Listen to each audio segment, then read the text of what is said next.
Hello, everybody! Welcome to War of the Realms D&D. I believe this is session 19? Yeah, okay. Wow, we're one away from session 20, y'all. We're in the second decade of our story. Holy crap. Yeah. Thank you for joining us on this awesome Sunday, everyone. As usual, we are just going to cut to the chase. Have a lovely time, join us for a fun story, and grab your favorite drinks, grab your favorite sets of dice, and let us dive into today's session of War of the Realms.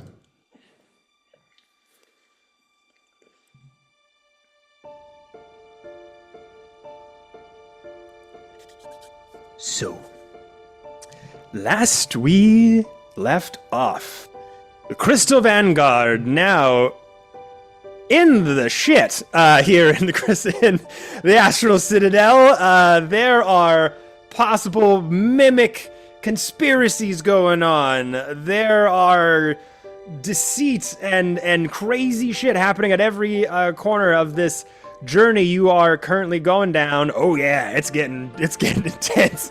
After visiting Woodrow's furniture shop and uncovering a bit of a mimic horde, this weird plan that these pieces of furniture were kind of being shipped out that were apparently mimics. When Woodrow himself changing into this weird doppelganger mimic hybrid monstrous creature, battle ensued, leaving Woodrow to kind of melt on the spot after you defeated him, with the Spellblade Guard captains arriving, asking questions, trying to figure out what happened.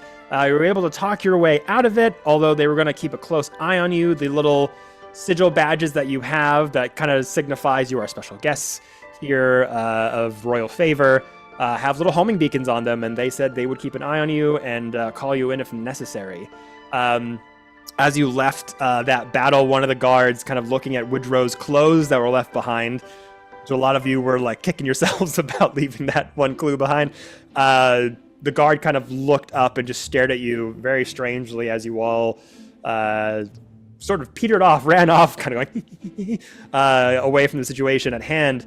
But with an impending meeting coming with Mayor Safra and possibly the Sorcerer King himself at the Astral Citadel's court, trying to find things to do, possible ways to make some extra coin, take some rest, buy and re-up on a couple things, perhaps.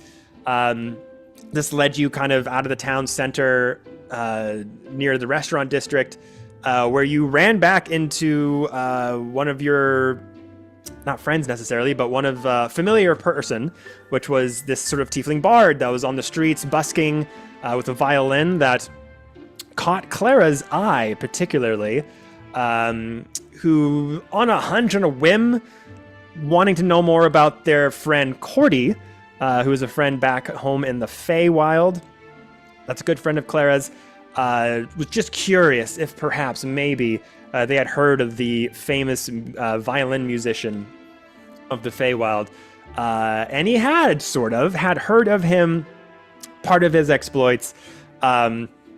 Wasn't aware if he was, in the vicinity visiting this plane. Hadn't heard any news of his whereabouts or anything like that. But that conversation started to grow and kind of transformed into like, have you heard of any jobs available? Have you heard of any things kind of on the down low? And with some roles going back and forth, was like, yeah, I might have something. And took you into a nearby plant-based restaurant to discuss some deals, let's say. The food was turned out to be very expensive, but some information that you got out of there was worth it, even though they tried to swindle you with overpriced food and tried to pay the owner through a pass deal that Lathandre had created for himself. But some of the news that you got was that he had, through a mutual contact, a job of sorts that you could probably take on to earn some coin, and would earn him favor with this individual. And also you asked about fighting pits and things of that nature, events going on in the city. Basically, we'll call him Dre for short. Basically said there's the legal fighting pits that are sanctioned by the Spellblade Guards and the Astral Citadel. And there's the unsanctioned one that's a bit on the down low and very illegal, that's hosted in the Mystic Grove, the enchanted forest that kind of surrounds the outer perimeter of the Astral Citadel. When you kind of get out of the watered environment that it kind of sits on top of, past that, you start to get back into the greenery, and it's out there somewhere. He kind of knows the location, said he would go run off and find out where it is this eve. And this led you to go visit Isolde Moonshadow, who runs their own curios shop, their own potions and other magical trinkets that they own in the darker, sort of shadier parts of the Astral Citadel. Isolde, fairly beautiful red-skinned tiefling with darker black garments and crocheted shawls and things of that nature. Kind of walks with a limp and has a staff at their side. A little bit older, but had a very eccentric personality that kind of enveloped you all, who in our chats afterwards was called a lot of things. Dark Mommy, one of them, on and on and on. Moonshadow Mommy, it kept going. Luin tripping over themselves from the advances of Moonshadow and on the moment left them speechless. But eventually got down to brass taxes as Isolde pretty much said that they, for some of their more expensive items, extract creature parts for them. And one of them being there is known whereabouts of an aboleth that is nearby in a not so known part of the Astral Citadel, where waterfalls cascade down on certain land masses, floating above the water itself. There are little waterfalls that have cave systems in there.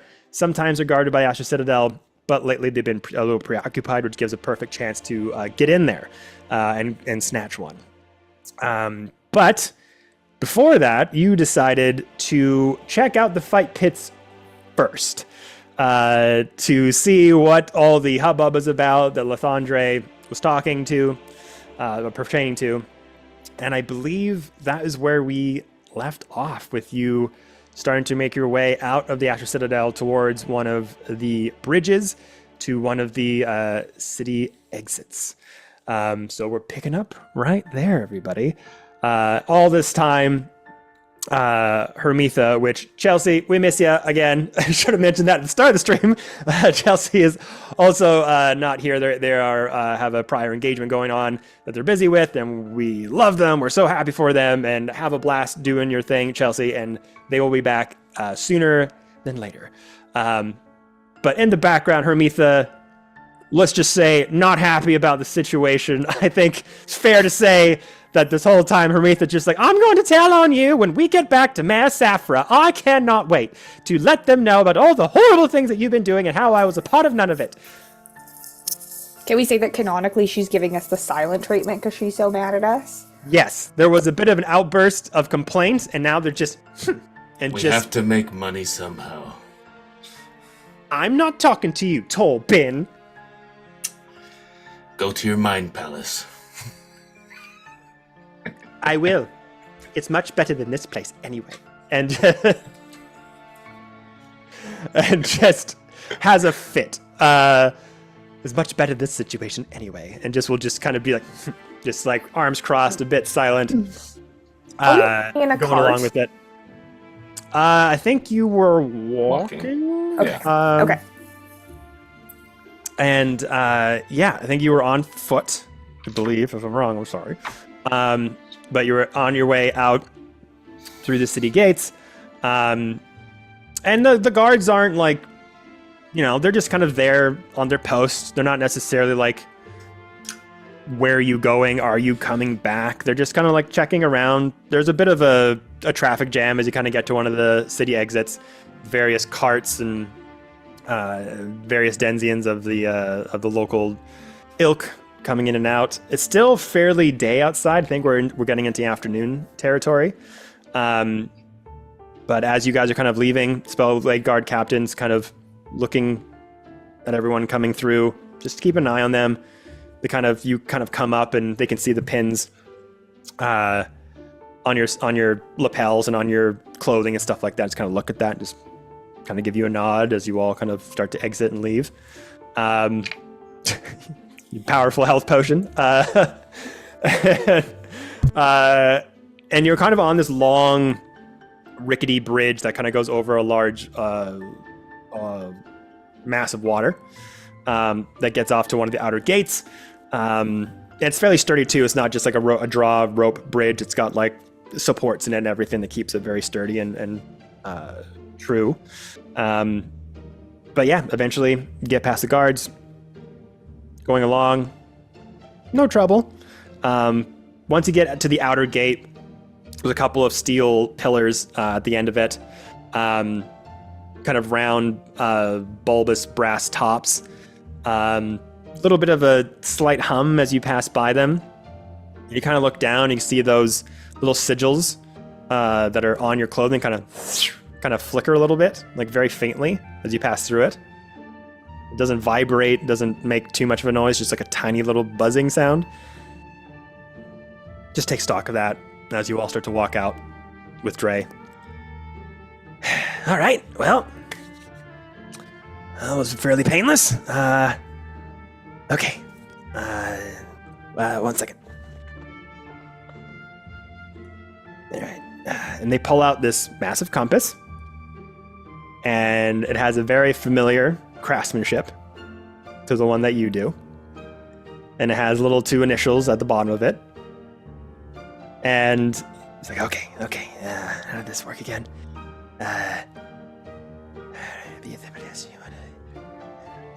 You just hear them kind of mutter some sort of incantation underneath their breath, and they kind of breathe into it, and this little bright green glow kind of comes into the middle of the glass, and the pointer inside of it that was still just goes.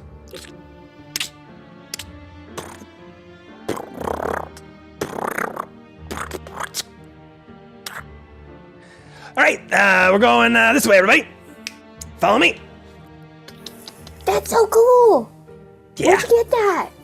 I don't know. Some friend of a friend said he got it from some like crocodile guy. I have one too.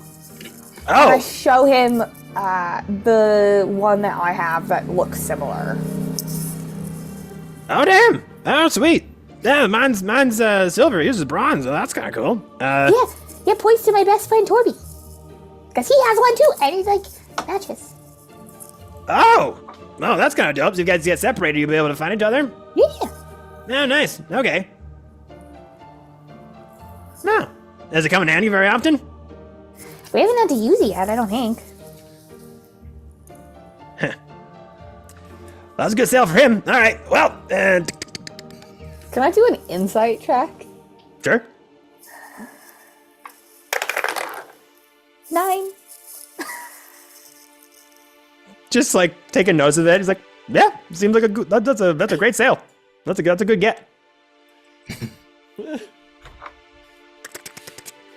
So yeah, they start to leave the sort of outskirts of the Astral Citadel, and it kind of goes from well-trodden trails and lower grass and shrub bushes and things like that, kind of open plain sort of surrounding. A couple little guard outposts here and there from Spellblade Guard patrols and things like that to kind of protect their outer borders of the city. And you just kind of look back and you just see that massive circular crater that the Astral City kind of rests upon, in that indented pool body of water that kind of goes out into the rest of the sea, various parts of forest and greened areas around it.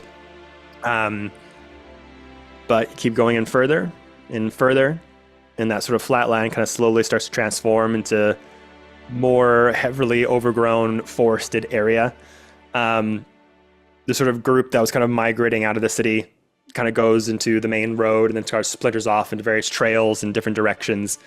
And then you're kind of on the main road for a while, and you go off of it, And it kind of just like you're following Dre, and he just kind of darts off to the left, and he just goes into sheer bush, like just. All right, we're gonna be going here for probably like 2 hours or so, I think. So just bear with me. It's just gonna be a little bit of a trek.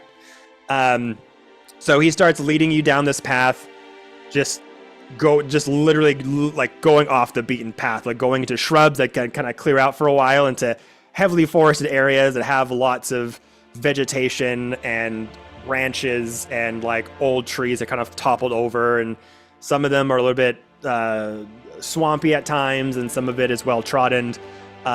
During this sort of travel time, I'm going to pass it off to all of you.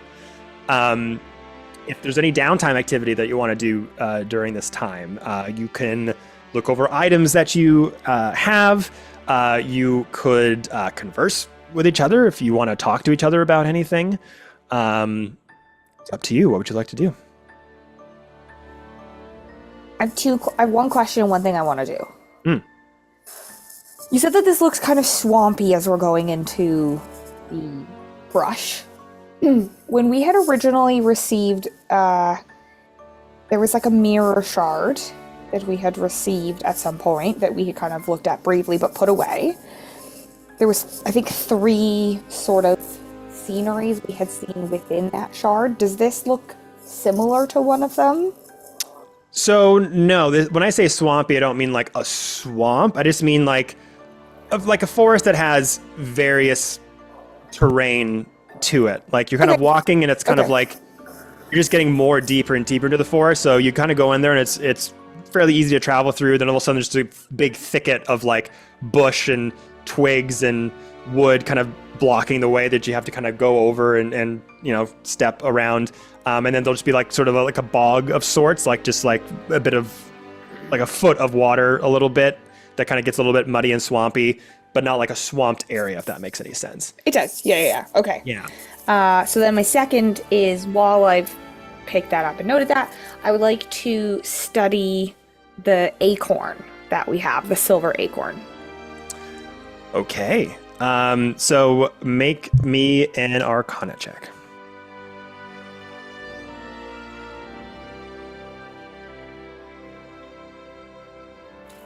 I hate this so much. It's a natural 1. Oh no! Does anyone want to help Rala? Or no, sorry, help Clara looking over this thing. Yeah, I'll help. I'll help. Yeah? Okay, go for it. Is it just No, you can help her roll again, or you can roll your own. She's got a better modifier. So yeah, go for it. Go for it. Yeah. Give her some. I'll just what dice do I be there and like, what are you looking at? Okay, that's a dirty 20 this time. Oh! Remember we got this acorn from, not Carsis, but from the first shop that we went to. I just want to see if I can know what it does. Right. Is it something that you ever seen before, or? I've never seen one directly, but this reminds me, it's a little bit Feywild-esque, just from its design and its aesthetic and its shape. And, now that we kind of had that conversation with Dre, it seems like there's a mass exodus from the Feywild, and that's why all of these Fey items are here. Right. So I'm suspecting it's a Fey item. Interesting. So as you're kind of looking at his acorn, you kind of have it upside down, and Lewin's like, no, wait, Claire, I think, like, let me, like, look at it that way. And you're like, oh, yeah, thanks. It's fairly big. It's like this, right? It's not like the usual acorn to be like that. It's, like, fairly big in size. Kind of looking it over, and yeah, it definitely has Feywild elements to it. And you're just, like, looking it over and up and down. And as you're walking, you kind of just have an instinct, curious, kind of put it down close to the ground, like when you're going through, like, a thick patch of grass. A bit of a deep mud inside of it.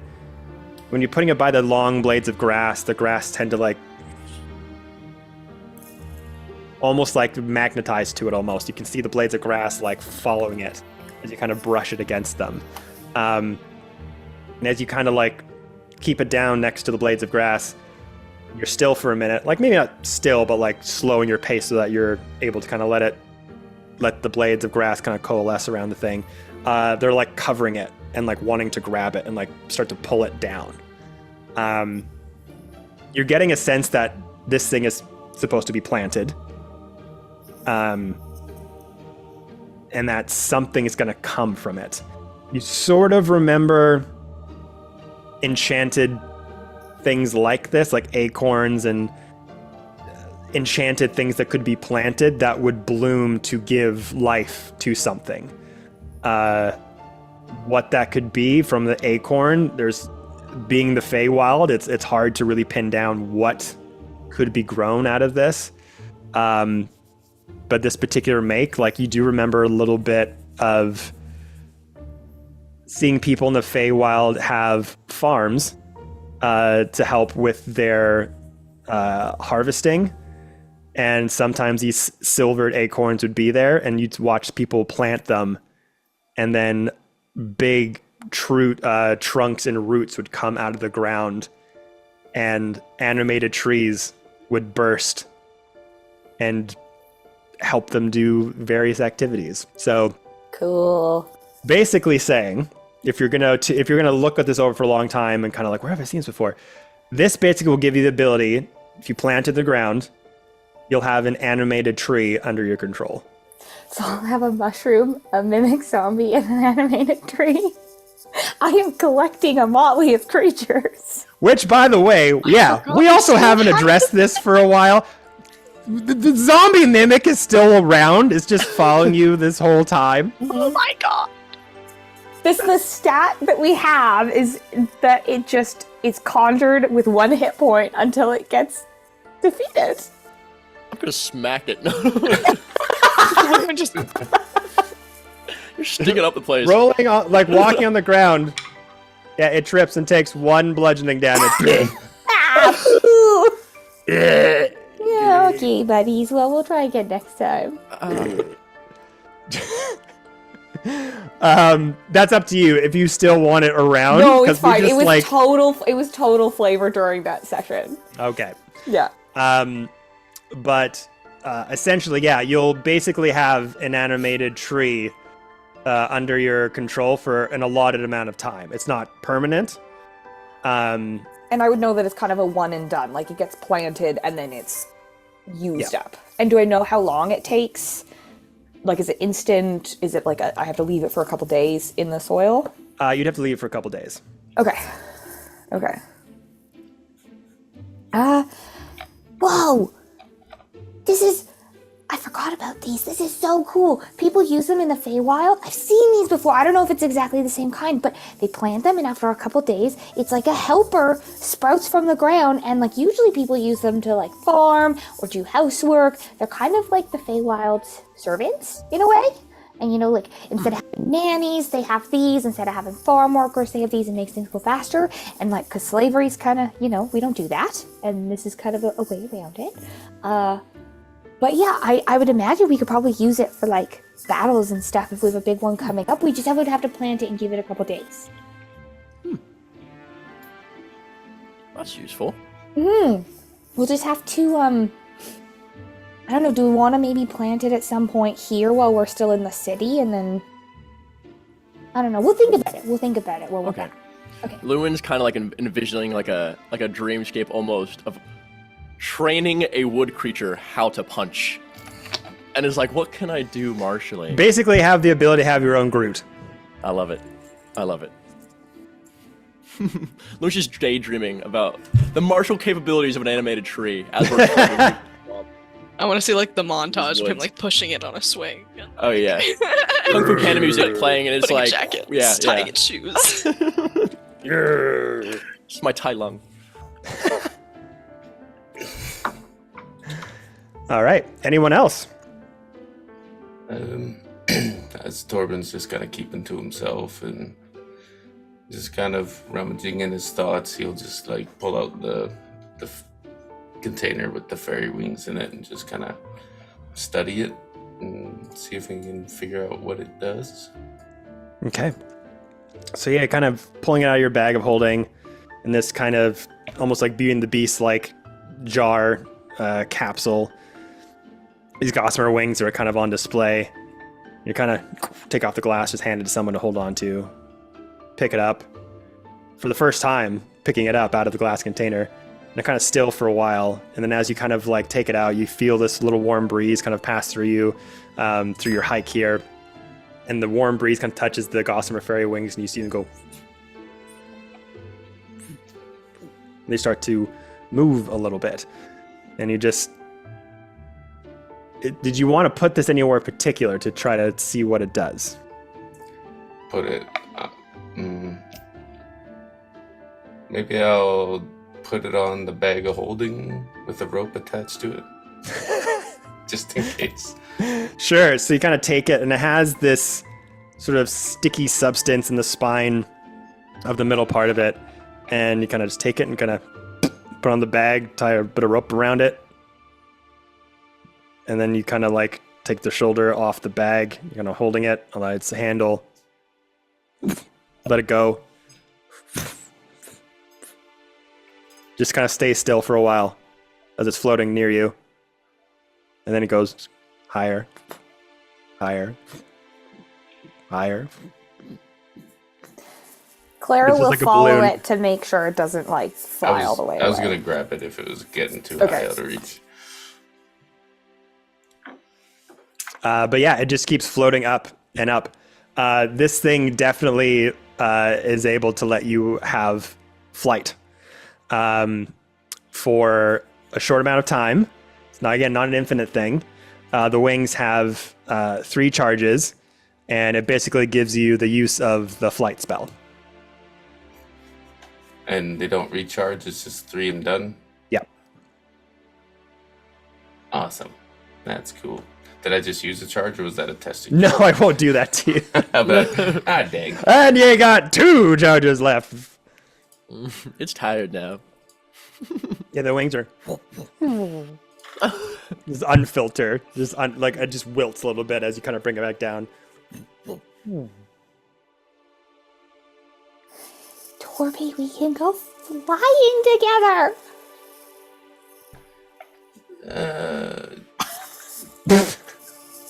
Why aren't you excited? This is the best thing that's ever happened. It's from me, no perspective, but I mean, that's fair. Honestly, I haven't had somebody to fly with me since Cordy, and it'll be. I know that we gotta like save it. We can't just do it all the time for fun, but like, it'd be nice. it could be nice.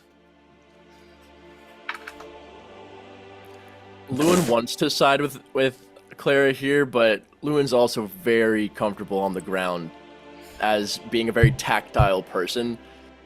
Doesn't like the idea, but it's like torn so Rala can badly. fly.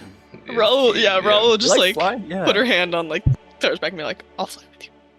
We can fly. Okay, thank you. Thank you. Okay. Anyone else?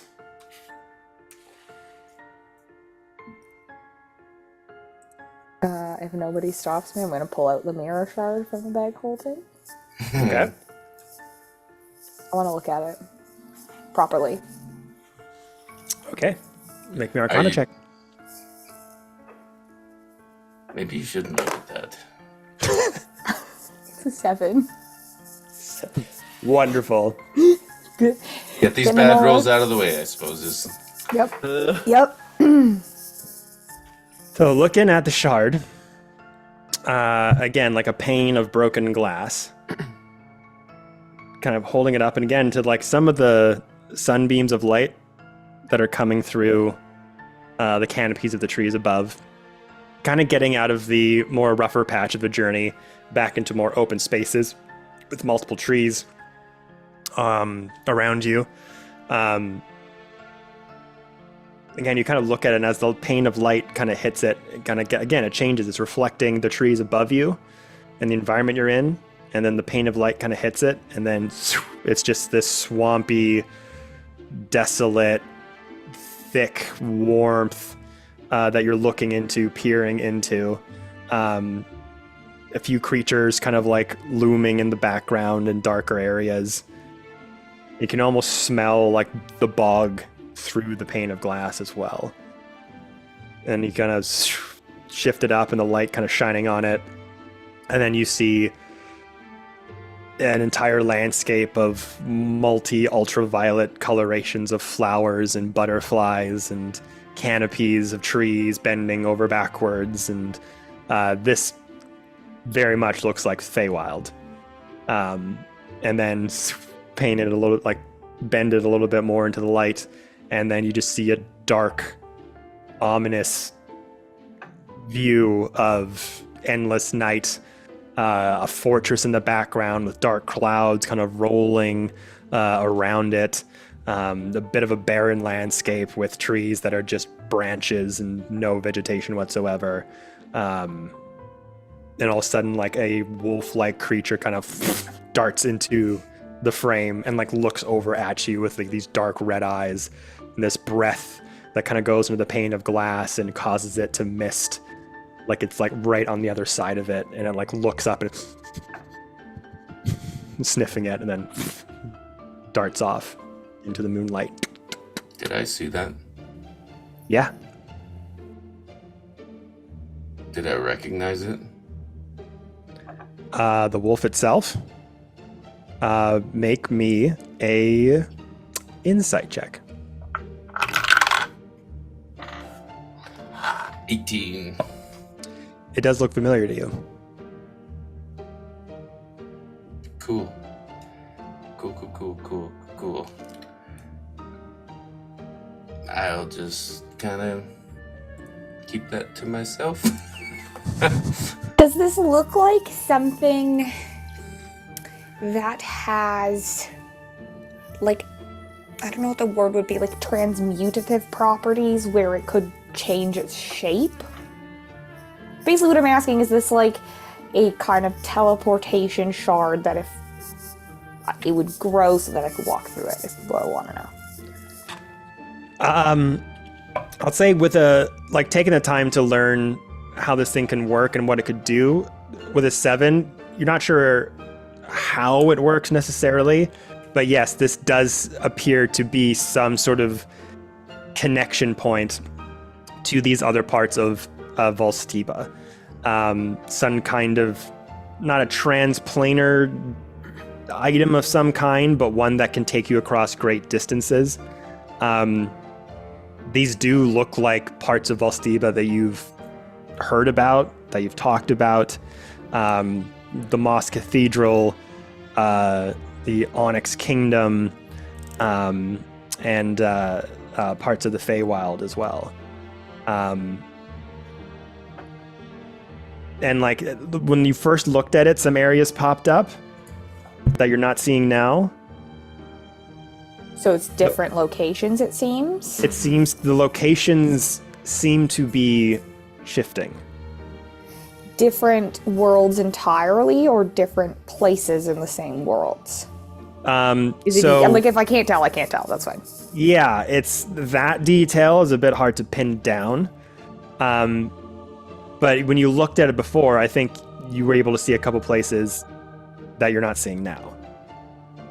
So like this thing seems to have some kind of connective tissue to the person holding it. If that makes any sense. Being close to Clara, would Loon have recognized that first landscape, the Moss Cathedral and that setting? Yeah, that looks like your home. Was it like home, or was it just because like I knew that was kind of the terrain, or is it somewhere that like I've been specifically? So actually, let's roll for that. Yeah. Let's see. You can give me history, nature, or we can do insight as well. I'll do insight. Okay. Nat 20. Oh fuck! You know everything. You know every. Do you want to switch seats? Yeah. So that's not 100%. That's not like where you necessarily grew up. Like you didn't see any encampments. You didn't see any orcs walking around. Mm-hmm. But you know that's like the environment. That is the Moss Cathedral. That is in the general vicinity, the area. You seeing that before, you like that is your home. You kind of, even just from glancing at it, you can kind of gauge like that's fairly close to where you were raised. in the sort of like outer lands of it, but that's in its territory. Clara, I know where that is. The thing or the place? The first one. The first one. I know that smell. I know that place. Really? That's home. My home was, well, my second home was in here too. My second home, too. Crazy. Can anybody recognize the third place? Interesting. Okay. No. Yeah. Okay, we gotta figure it out. There's a aura of madness behind. No, that's good to know. Okay, so maybe this can take us to these places, and the at least the mosque cathedral. Didn't we know that there was another one of those obelisk shards there? I know that these locations were inscribed on the walls of where we left Blob. Oh my god, I forgot about that. I haven't thought of Blob in a while. I miss Blobby, him so much. me too. I hope he's doing okay. I think he'd love it here. Yeah, I really do too. Hopefully he can come visit someday. I hope so. What about the orphans? I hope they're doing okay. I hope we can get to the fighting pit soon. Torben! Torben's like, I'm gonna hit one of those orphans. I'm gonna hit something to forget about those orphans Fair. and how Also they wanna became forget. orphans. Torben's gonna make some more orphans. Moving on. Next slide. Torben It's a- Orphan Maker. It's a consensual beating. It is. They signed the waiver. Let's just get there. Trudging on. All right. So, we'll say over the next couple hours of just hiking, going over very strange terrain, thickets of bush and forest. Eventually, you are coming out to a bit of a clearing. There's many trees. I know. God damn it, I'm having a hard time talking. So many tweeds. Is there so many of them, Kevin? Oh, the cute little trees! And the mushrooms. Are we gonna go to the fighting pit? I'm just gonna Bash be some bloody. skulls? Do some battles. Do some battles. We do some bare knuckle boxing? Swing our hammers.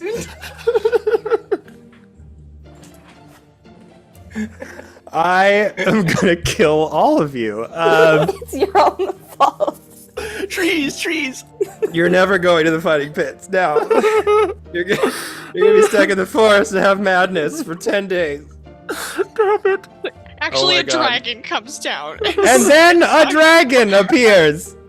Roll initiative. The ninja He dragon. also is a friend to the Tweez. He's the Lorax.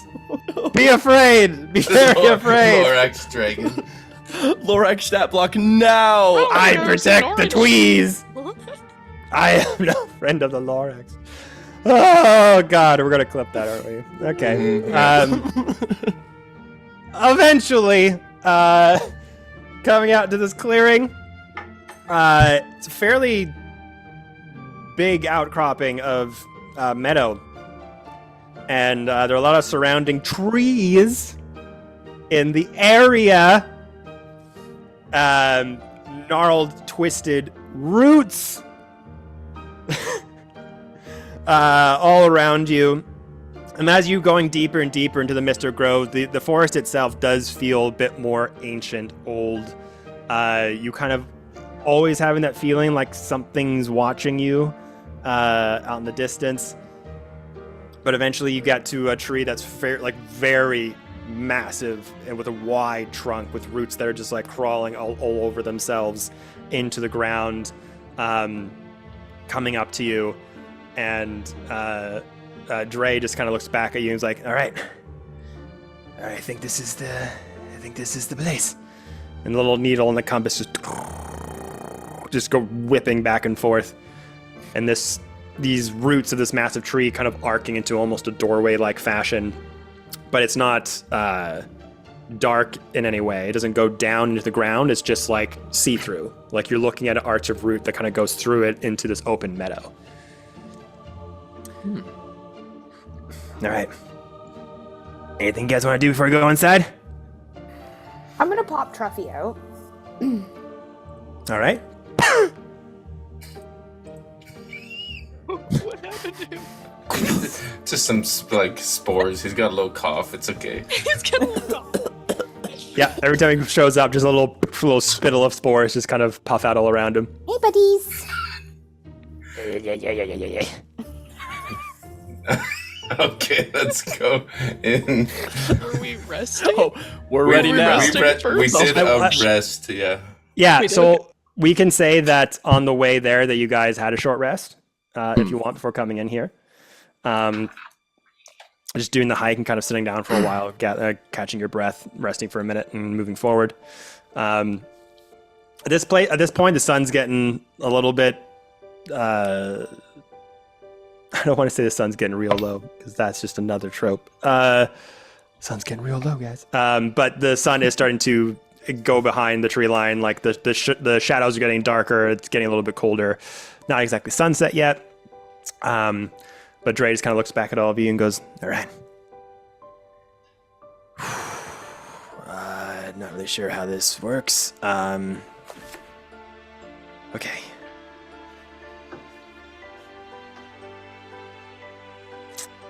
Oh, shit. Goes out and has this kind of sigil that it takes out of their pocket. That kind of looks like an acorn. That's like wicker basket sort of configuration. That's kind of flat and metallic. And it has this kind of bronze coloration to it. And it kind of takes out. He kind of just starts to hold it forward. And it's weird because he just looks like he's going through just like an open area.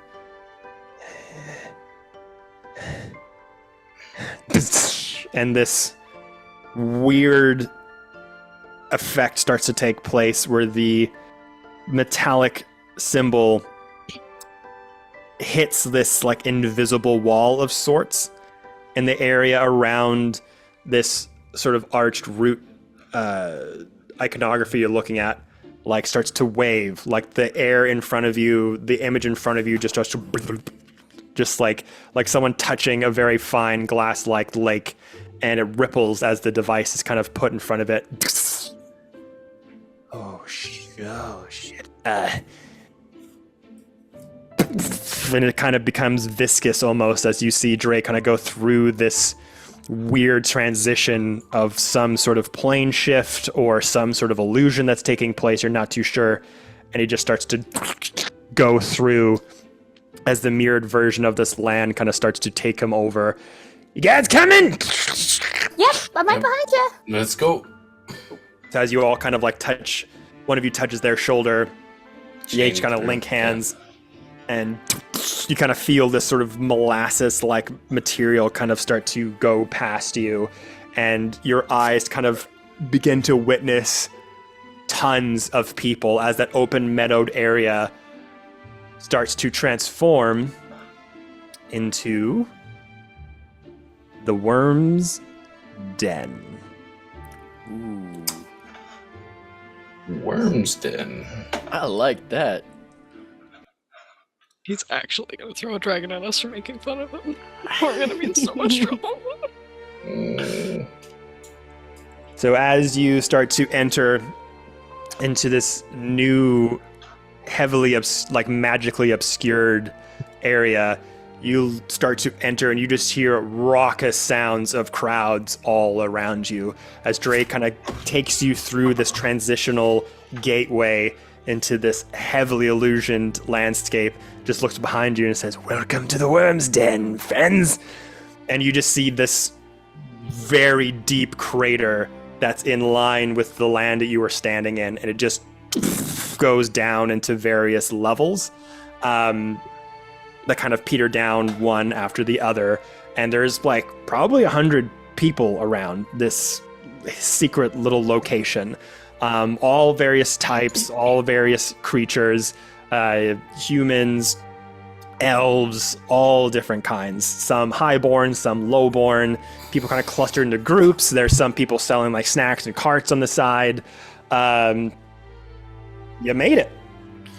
There seems to be a lineup of what look to be like contestants or possible entries into the Worm's Den, and certain merchants of the fighting pit kind of taking coin from different people. You can see that there's a little makeshift booth to the side where there's a long lineup of people making bets on certain events that are going on.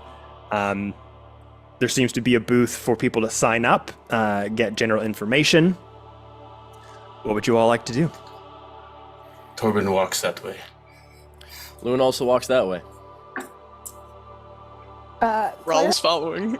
Yeah, I'll follow at the back, but if there's like a popcorn I can grab on my way, I think. Some dried shrimp. Something like that. Yeah, sure. So you kind of go over, and there are a lot of nature-based, druidic type of snacks and flavors. Not necessarily of the vegetarian variety, but as you're kind of looking around, you see these gold sort of armbands on certain people that look like they're kind of running the show, all draped in various nature-based clothing and cloth. That have a bit of a druidic flavor to them, as you, Clara, would kind of recognize right away. Everyone who has those gold bands on them, like, they look a bit worse, not worse for wear, but they look like they've been through some stuff. Like, they've got scars in their face, and they you know, their clothes are a bit dirty and tattered, but just making with what they got. Everyone seems to be in a very, like, uproarious mood. Like, everyone's very excited, obviously. And as you go in to get some snacks, they're just like a 10 silver for a bag of snacks and stuff like that. And one of them is a bag of just like dried insects, like the ones that you kind of like see in Thailand, but like Mystic Grove flavoring. So like a bunch of like rolled up centipedes that are like dried and crusted and have different flavorings on them. So you kind of pick one up and just the big crunching sound, but it has like very tangible flavors. They're a bit salty and sweet at the same time. Kind of using your beak just to pack them up all over. And the three of you go over to sign up entry for the fighting pit itself. Hermitha, the whole time, just arms crossed. I don't want to be a part of this. Just have some snacks. Here you go. Oh, gross! I would never touch that stuff in my life. It's my worthwhile Hermitha impression. Chelsea, don't kill me. But as you go to sign up, I'll just kind of go over the general rules just to, for brevity's sake. So yeah, the Worm's Den is the name of this fight pit. Tends to travel around every so often in calendar, every like couple times a month. You have to know somebody that's kind of been before to know where it's going to be next. And there are various ways you could enter into the fight pit. There's kind of different groupings that you can go towards. You can go as a single combatant. You can go as a group or as a tag team. It's kind of up to you. The payout and the buy-ins are raised the more people there are, but the rewards are also can be a bit greater. If you go in as a single combatant, if you go in with weapons, the entry fee is a bit lower, but the reward is also so-so. Nothing of note. Entry is 50 gold, but if you go in with your weapons and you beat your combatant, you get 100 gold. So you get back your money and double, or back and a little bit on top. If you go in with no weapons, just your fists and your wits and your abilities and whatever you can kind of conjure as your naturalistic stuff, It's 100 gold to buy in, and then you'll get 200 gold back per person that you beat. And you can do this with groups as well. So you pay that per person, but then you'd get that group amount back as well. You could also choose to challenge the champion. Torben. You could choose to challenge the champion of the Worm's Den. Challenging without going through the tournament is pricey. Challenging with no weapons, and no weapons is you have to do it with no weapons if you're just outright challenging. And it's 200 gold buy-in. If you defeat the champion, the payout is 500 gold. And that's just a single 1v1? That is a 1v1. Yeah, I know a guy. Is there any stipulations of, like, all of these are just fights? Like, and you could do a tournament, or you could just do, like, a one-fight kind of thing? Yeah, so if you wanted to do 1v1s, you would be entering in, and you're not really sure what you'll face.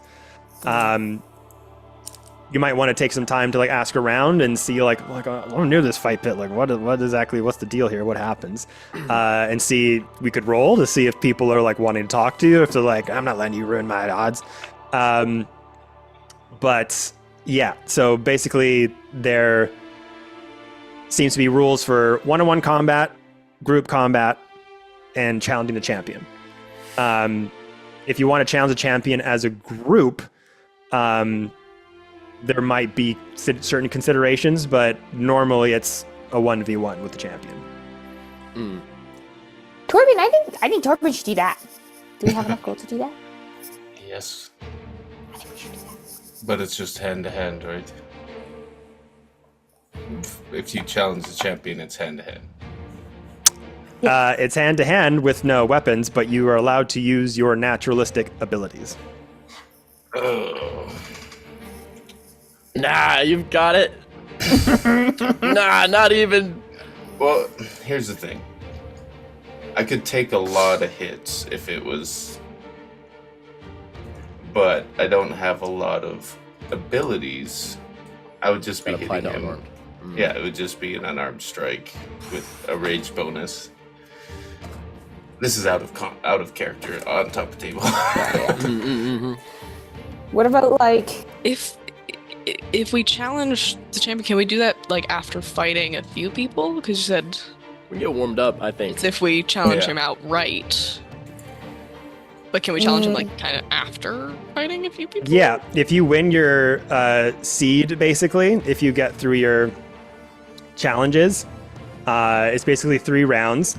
So you'll be fighting 3 sort of adversaries. And if you can get through those, you then are granted to face the champion free of charge. Ah. Oh. And Okay. are we able... I'll like ask maybe the person that's like standing next to this board, or if there's like a registrar person. I want to ask them if we could do the like 3-round brackets as a group, and then just one of our group challenges the champion, or if it's everything has to be a 1v1. Or just yeah. Yeah, so we'll say there's just information available that people talking to you. That is a possibility. You won't get any rests though. This is the thing. You'll go through the whole 3 rounds and then get to the end, but you won't be able to rest in between. Back to back. I got 1 healing spell, and I think I got a couple pots, healing potions Probably in there. Or if they Can't can use begrudgingly heal us from outside. Can we use them in between After. bouts? Yeah, in between bouts Is we there can heal. short rests in between bouts, or is it right after each other? I don't think you can rest, can you? You get a short rest in between, Okay. but they are pretty quick. So it's just like a 1 hour or whatever. Yeah. minimum. Like a couple fights in between. Okay. I see. Is there any rules posted about, I know we talked about potions already, but spells also between bouts? Like, can is they it Marshall? assign to each fighter? So this is the thing. Looking around, you're noticing that the Worm's Den and the Mystic Grove, there's a lot of druidic presence. The people kind of running the show all have like druidic clothes on, naturalistic armors and things of that nature. The rules say no weapons and naturalistic abilities are okay, so you would pretty much guess weapons probably not okay, but spells and naturalistic abilities are. So like using rage or anything that would happen to give you magical enhancements that way could be okay. Okay. Well, Torby, I could just be like your, guy in your corner and I could just help you. Is there any like prices posted for like post-match healing if there's a bunch of druids around? Like, is it like money to have one of them give us a cure wounds during the short rest, or? So that would determine if you're going for the champion for free, then you'd have to use like what you guys have. You wouldn't get outside help. Okay. So we just went through a big battle. We're on short rests. So we're pretty depleted right now as is if we're going as a group. Like Clara, you used up Clara a bunch. will not be fighting. She will just be healing. Like Hermitha probably used up a ton. Is there like a space for us to rest, like for us to sit Sure we down, can- I'm sure that we Yeah. can yeah. take a rest, maybe? But for them to get stuff back, we'd have to do a long rest. Find a bench or something. Lie down for 8 hours. Yeah. Depends how long you want to stay here for. You could this seemingly is going on for a while. If you want to take a long rest, that's totally up to you. The long rest would you just be in this one space for up to 8 hours, which would affect other things going on. Right. So that's just up to you. Are there any like rooms around? Yeah, Is there anywhere to like any beds? Yeah, recovery beds? there's no crater. there's no hotel rooms of sorts, but there are kind of bunkers off to the side, like for fighters and combatants to kind of rest and chill out for a little bit, like little hammocks and makeshift beds on like cots and things like that. As we're discussing this, I think Clara will probably pipe up and say something along the lines of like, we could rest now and I'd be back at healing. But given that we also have a timeline for the Aboleth, we would probably have to go there straight after, and then I probably, can't do my magic for that. So it's just like, do we want magic now or do we want magic later? Magic later, probably. I mean, I think we can get by. Yeah, like I still have a little bit of magic left today. Like one. Okay. I could probably do like 5 spells today. Just, I don't have a lot, they won't be very strong. All right. Yeah, let's do it. All right. Are we going as a group of 4 or a group of 3? Like, are you gonna come with us, Clara, or patch us in between, or what do you think? You want to be on the field? If you're gonna be on the field, they're gonna bounce it out with another fighter, I'm assuming. So. Yeah, that's kind of what I'm thinking, and I don't want to get hurt myself. So, Right.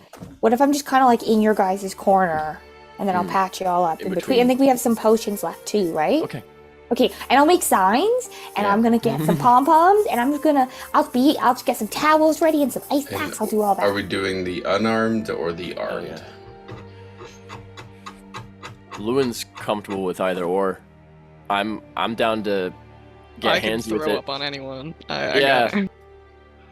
Lewin kind of just Loon's loving this place. Like the noise, the ruckus of it all, the environment. Loon's very at home here, and he's kind of just like already switching out his bandages, kind of just locking his armor back into place. And ready. Technically, you can't use your maneuvers that involve a weapon. Right. Unarmed. That's right. Which I can't use those either. Well, the maneuvers, some of them say tripping attack, and some it's like that. So that would just be replaced with like your unarmed strikes. Okay. Like I would alter it so that those are used for your fists and things like that. Cool. As you look down at the arena as well, you kind of hear just a massive, like massive cheer as there's activity going on in the lower levels of this sunken pit. And they kind of go like a ring around with like heavy vegetation coming off of them and stone and beige brick. And it kind of goes down, descends like about 5-10 feet. And then there's a bit of a platform that descends into this sort of like low, shallow watered area. You look down and there's a Goliath inside of there, just chest bare. And you see him running towards an owl bear going, and they're just wrestling with each other, and their crowds just throwing their food and uproarious, like cheering and hands going up, and the owl bear like snapping and scratching, kind of getting the beak like onto the Goliath. And all of a sudden the Goliath like takes the owl bear with one hand and on their shoulder and the other hand on their thigh, lifts it up in the air. Looks like he's gonna go for like a backbreaker situation, and then you see the Goliath just like their knee just buckles for a second from the sheer weight, and the owlbear just falls down on to the Goliath into the shallow pit of water, and you see the owlbear just roar in the air and just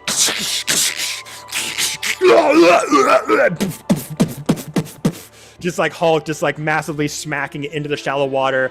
The Goliath can't get air, and you see that its head is just covered in liquid and is just shallowly drowning and going.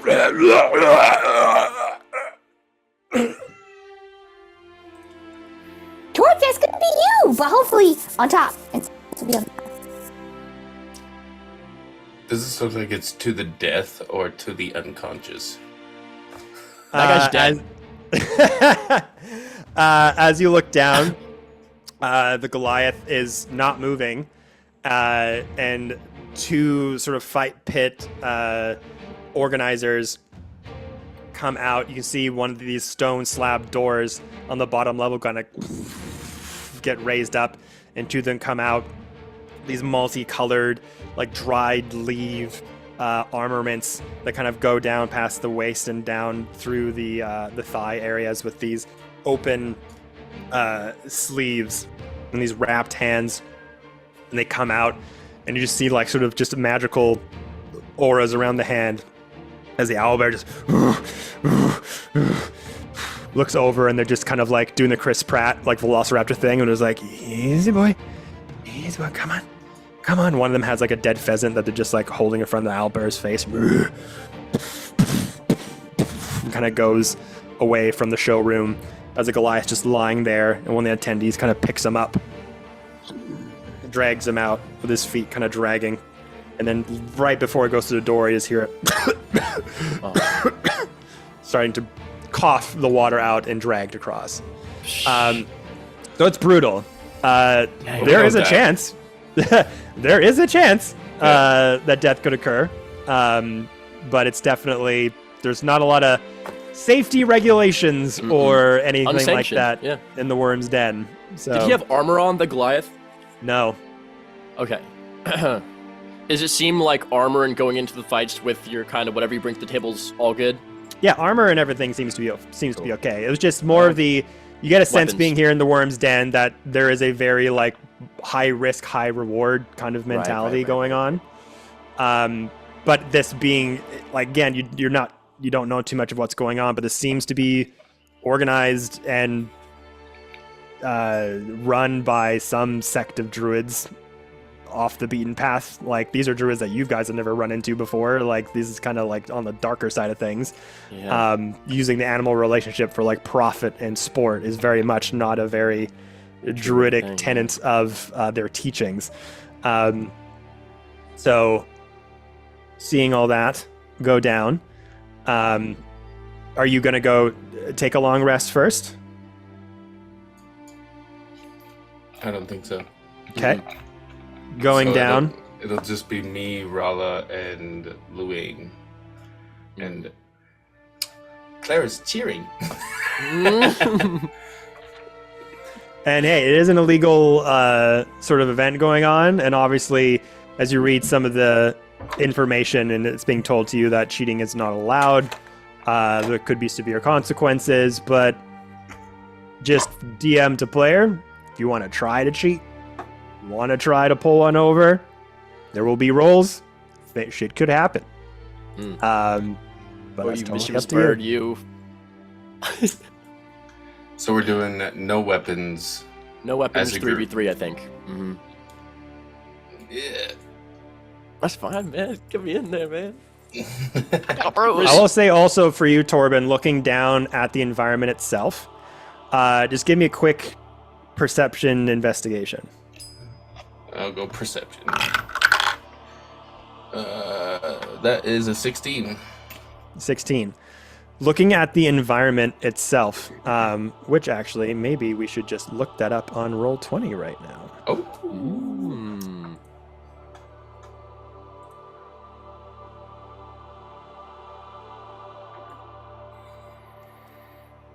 Okay. Okay. So looking down into the multi-leveled crater here, Torben, as you go down, you can see that there are various vegetation of sorts in there as well. There's like couplings of mushrooms that are kind of glowing a little bit. Some that are like a translucent red-orange, and some that are like bigger with dark purple with little red spots on them. But you see bits of stone as well that look like they could be ripped out of the ground. You see massive tree trunks and roots that have kind of grown out of the ground and are overlapping on different areas of the arena that look like they could be ripped out and used as melee weapons as well. So I think just knowing the warrior prowess and what you're capable of on a dime, like, yeah, they're saying don't go in there with your +3 acts of dragon slaying and you know, fight this champion, but it looks like there's ways that you could still improvise and have some sort of weapon at your side. But with all that, Torben, Luin, Rala, entering into the fight pit of the Worm's Den. Let's do it. All right. As they're going in, I just want to, like, you know, kind of be squeezing their muscles and getting them warmed up and, like, checking everybody's bandages and all that stuff. And I think as Rala kind of is going in at the very end, as I'm checking those bandages, you know, I cast resistance on her. I will say roll me a sleight of hand. What does that mean? I'm gonna help by being a big man covering Yeah. what's happening. Ooh. Being a big man. Being a big Gonna man. do the big man stuff. Being a How do you large help? person. So the first roll was a dirty 20 Okay. and a 12, so dirty 20. Uh-oh.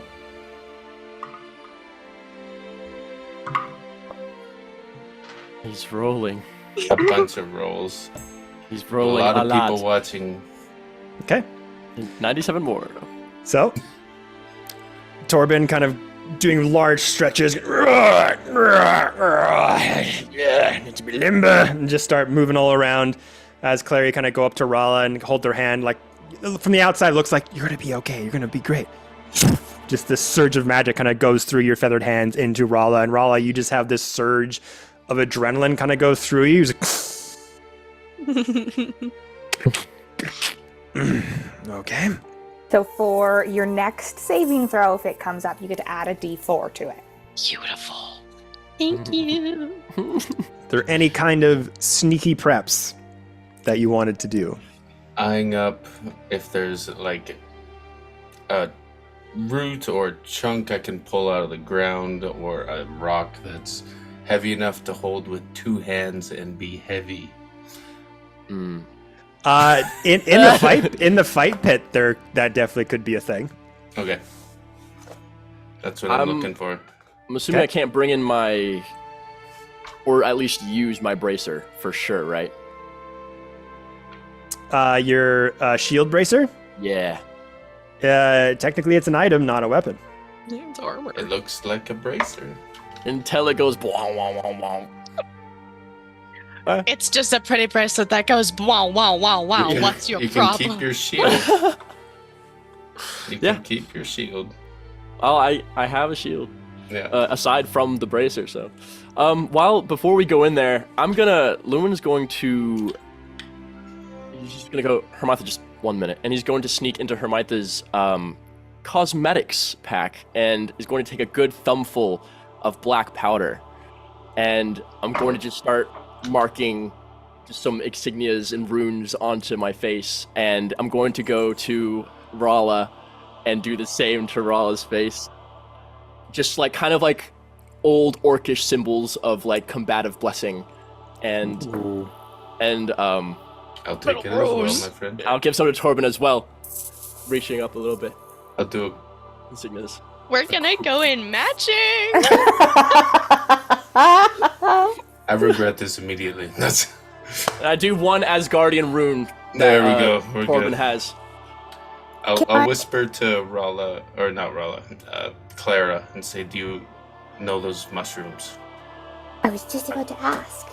Make me a nature check. Do I get advantage just because I like mushrooms so much? I'll give that to you. You're very aware of this kind of thing. Because my Trophy's nature like, I know what sucks. those are. Macinade. That's Macinade. Natural 20 for a total of 21. On my mushroom dice, you guys. I should have been using these the whole time. Trophy's like, that's my cousin. I know him. Don't hurt him. End of the guy. So yes, these are very dangerous fungi, meant to enhance the entertainment of these fights. The brightly translucent red-orange groupings of fungi are fireball fungi. So if you get knocked into them, there will be a roll. If you fail, boom. Cool, cool, cool. A la Baldur's Gate. Cool, cool, cool, cool, cool, cool. And then the other ones? The other ones have more of a psychoactive reaction. If you knock into the stalk, a bunch of multicolored spores emanate out of it, and if you're not strong enough to break through the psychic hold, you will be, let's just say, tripping balls. Okay, so stay away from the red ones and make sure to push people into them. They go boom boom. The other ones, if you could steal some for me at some point and get your hands on some, I would love to check those out later. I once had a really fun trip on those. Did we eat those the first night we No. rested? Okay. I haven't actually been able to get my hands on them. I had a very late night stargazing situation once with a man named Fôlkvangr. He was Okay, so don't eat them. No, don't eat them. Maybe push somebody else into them. Okay. But yeah, if you could get your hands on them for later, you guys, we could have a great time. I'm just saying. Alright, yeah, okay. Rala's done some sketchy shit. She's like, I see you, see me, see you, see me. Can I also give them, or maybe just remind Torby, because I actually don't know who had it. Don't forget. Here, let me take the bag, and I'm gonna pull out the giant piece of turtle shell that we had. That was like I can't remember how large we decided. But maybe one of you could use this as a shield. I know, Lewin, you have your own, but Rala, Torby, I know might be a little bit. Just I don't know. Maybe this will help.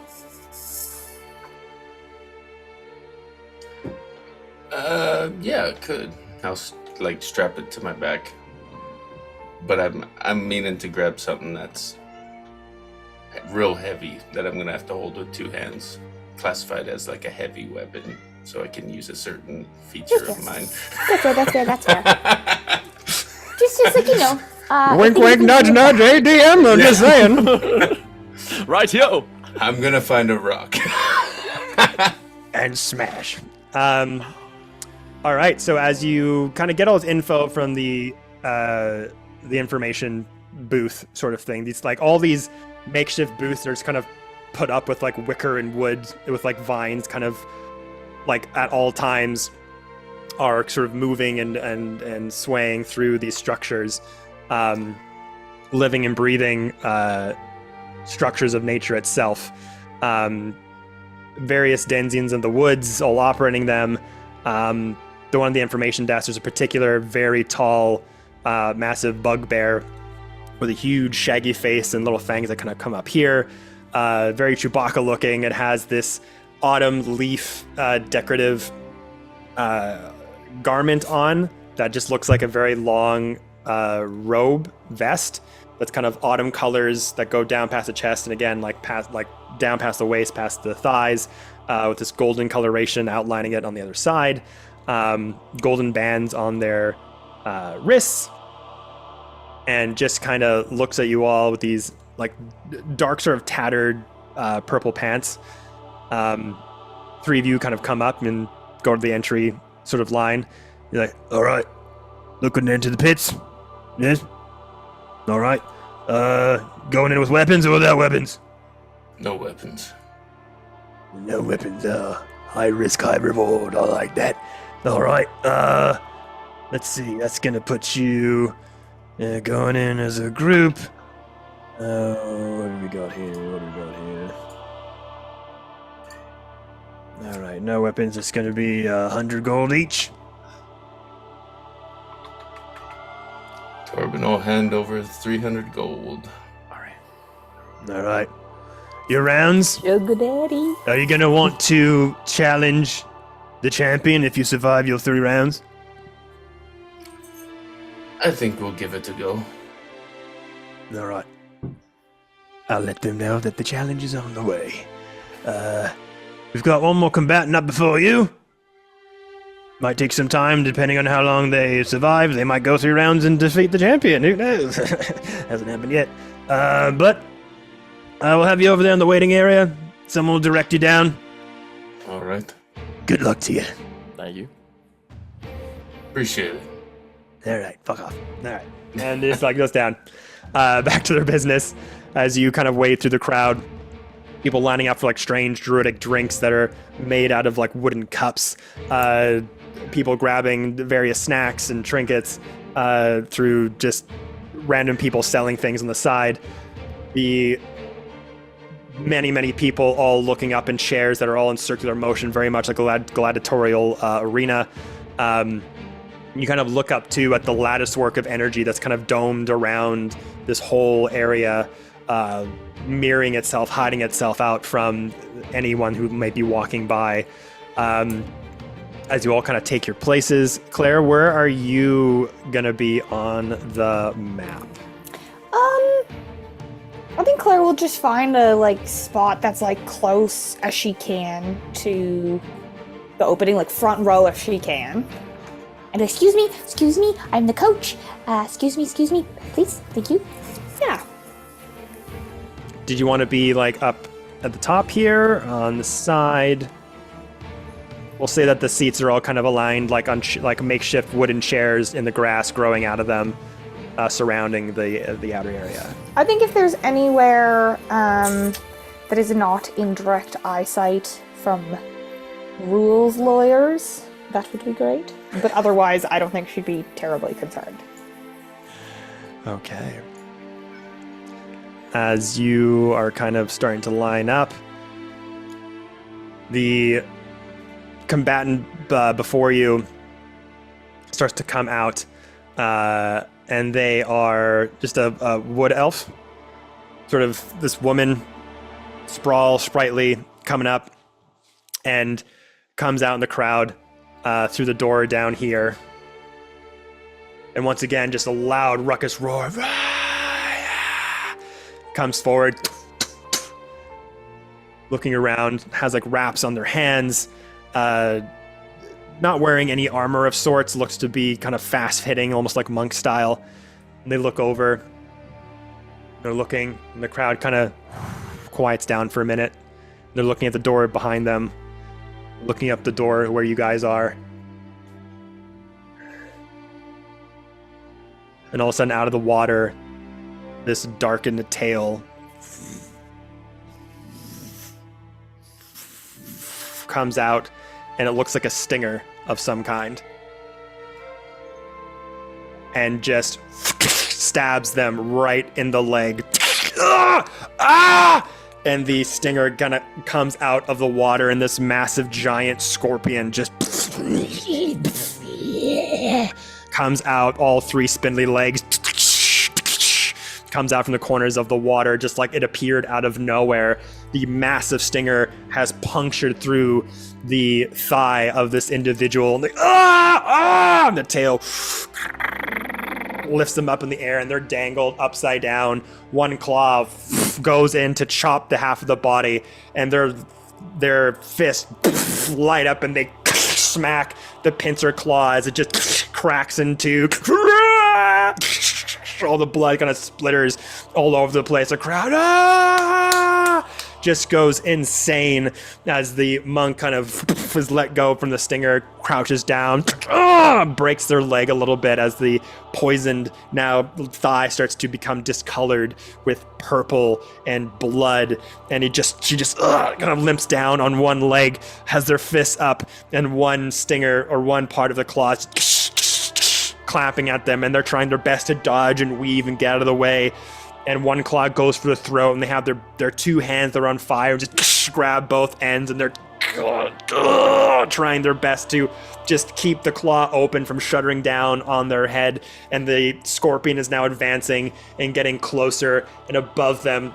And the one fighter just and just lets go of the claw for 1 second as it goes onto the side of their face. But their hand is bracing the other side so it doesn't pincer their head off as blood starts to trickle down from the cheek. The one monk just lets go and just punches straight through the carapace of the scorpion, through the 6 eyes, like full into the elbow. Scorpion's tail falls down on the ground. The crowd just goes insane. The ruckus roaring all over the place. The wood elf monk seems to be trained in some sort of, fire and training of elemental fire. Getting up from their knee, they just wince as they just start to fall down. And the poison tendrils from the entry point of the stinger are just slowly starting to spread around their leg, and they're trying to get up, and they just wave off. They can't continue as a particular individual approaches right over here from around this rock base, above the fighting pit itself. It seems to be an entry point of some kind, this sort of hollowed out doorway that goes down to a lower depths underneath the grassy area. And you just hear clapping. But the clapping seems to be amplified by some kind of megaphone. Like you can hear it echoing throughout this entire area you're in. And this individual pops out at the top of the fight pit. Has a purple top hat on the side. Off to the side has a goatee with a mustache here and a fairly bearded tuft on the chin. Has a very decorative purple sort of tunic that's kind of tough and layered, with a white shirt underneath that's very fine and has almost like silvered threading that kind of threads like vine work and roots of itself. This nice golden sashayed belt with like golden sashayed boots and golden gloves. Well done! Well done! Very, very good effort, my friends! How are we all doing today? And everyone's just cheering uncontrollably. as this half-orc individual starts to address the crowd in this wonderful attire. Thank you all so much for coming to our lovely event. I, Zarok Grimthorn, welcome each and every one of you and your fine purses on this lovely day. And everyone's just again cheering and clapping and just doing the woo, woo, woo. Zarok looks over and, that is a shame what happened to that individual, hazards do occur. So close there, that punch all the way to the elbow up. Amazingly beautiful artistry. But it's just been brought to my attention that we have some new combatants coming into the arena. If you will look over to the left. Wait. Hey! The echoing kind of comes over to you as the doorway beside you just kind of rattles a little bit. What are you called? Call! We are the Crystal Vanguard.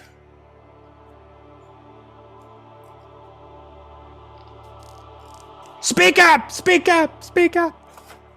We are the Crystal Vanguard. Gar! All right. Introducing the Crystal Vanguard! Gar! And everyone again, ruckus, roaring of cheers. This might be our first win here, everybody. I've got a good feeling about these people. Maybe our champion will actually have a bit of a workout after all.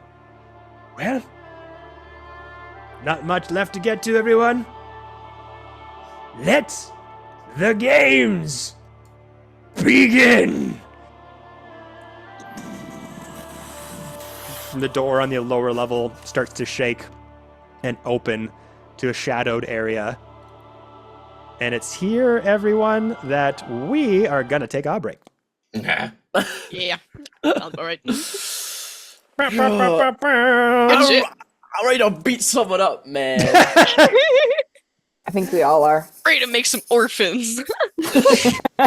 They're bugs. They're just creatures. They're just creatures. They don't care about their young. That's fine. No. But we'll take a quick break there, everybody. Stretch the legs, refill the drinks. We'll be right back, so don't go anywhere.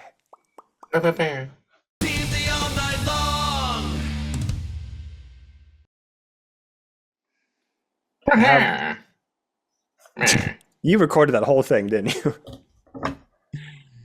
Kiss from the brown. All right. That's my karaoke voice. All right, back at it. All right, guys. And 3, 2, 1. And we are back. Let's get it on, everybody. Fight pit night.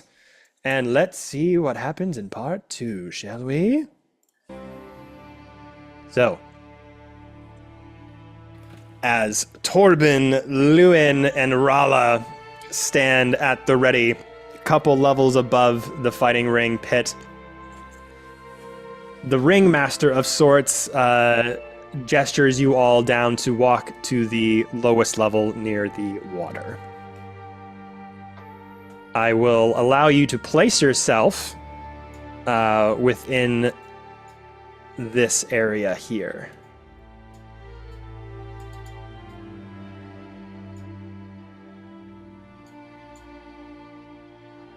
All right. Okay. Yeah. As the stage is set, our fighters are in place. The doors begin to open. As round 1 is about to begin.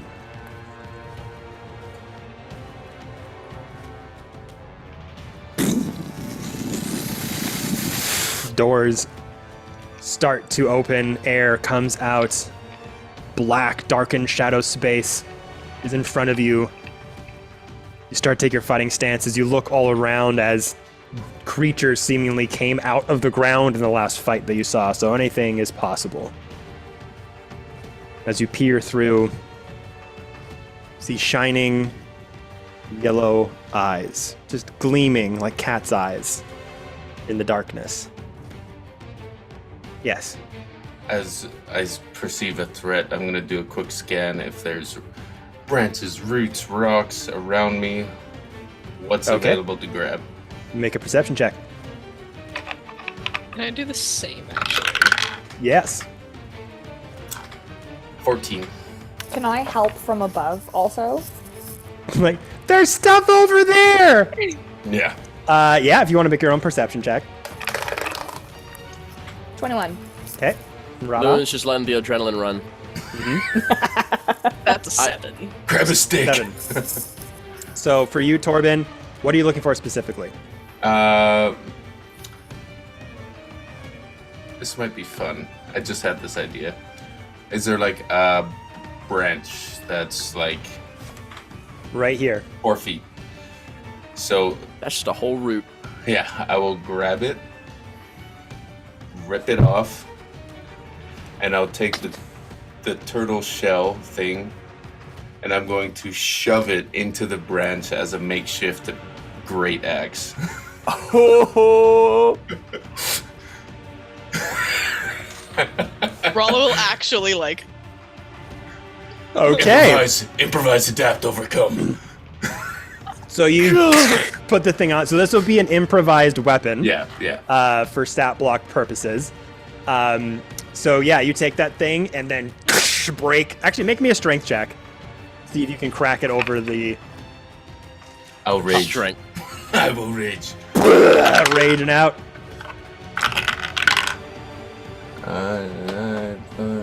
That's 19. 19. Just reach over, and the rest of you are kind of noticing this. Like Torben's been a bit quiet, a bit short over the last day or so.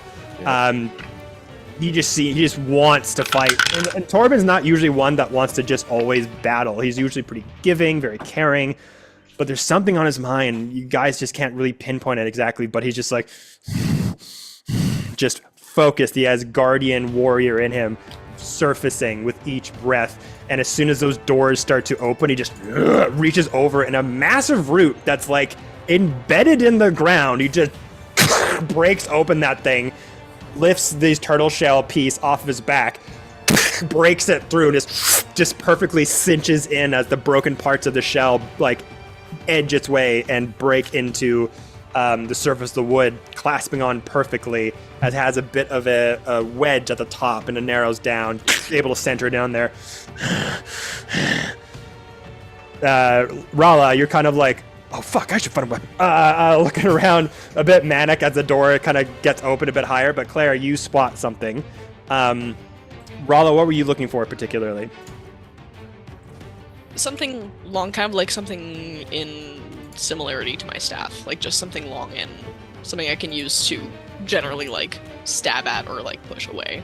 Yeah, so you're kind of looking around on the surface around you. You don't see anything particularly that kind of matches that. And you see Torben rip the one sort of stick like thing out of the ground. Like, fuck, he just took it. And you're like looking around. Claire's like, Rala, in the water. And you look kind of just like at your legs and you see that there is a root that's growing out of the rock, like just in the shallow water that you just didn't notice. And you look down at your feet and there's one kind of burrowed out. It's a bit curved. It's not like a straight staff of sorts, but one that's kind of curved and very like Gandalf-like, that has like a bit of a bulb at the end that kind of has good grooves for two hands, but they kind of go in and out in like this snaky sort of S style. Make me a strength check to pull it out of the ground. I will help. That's a 14. Am I in your little like rage circle? You get Can a what- D4 to attack. You get a D4 to attacks, yeah, but not okay, checks. yeah. So And Torben, then- you're gonna help. It was a 14 14, that I got. That's a 24. 24. So Raleigh, you go down. There's kind of a bit of stress boiling up as the door's kind of revealing itself. The scorpion fight that you saw, kind of like, oh fuck, this could mean business, and you just can't seem to get it up on your own, get it out on your own. Jesus Christ. God damn it. This is one of those days. Grab the wood. Pull it. We need a montage clip of all of God damn it! Not again! First it sharded, now this! Pull on the wood. Yeah, no! God damn it! Trying to... I can't even say anything that's not gonna be like that. You grab the fucking piece of stick out of the ground. And you're having a hard time, and Torben just goes in and rips it out and says, here. Thanks, man. Gives it over to you. Eyes forward. Lewin, you're just kind of bobbing up and down, the water splashing all around you, the ripples sort of moving all around. The door starts to open, and like I said, 2 shining yellow eyes refract from the light outside. You all get 9 hit points. Temporary hit points. Moving closer. I have a question, because I still have the old hit. I still have your old ones. Do I add 9 or do I just add 3? You just add, or it's just 9. Okay. So It stays at 9. Yeah. So yeah, if you have not rested, I don't know if the temporary hit points go away. But they don't stack though. It's with each like use usually. Yeah. Okay. So with that, 1 pair of eyes start to come from the shadow.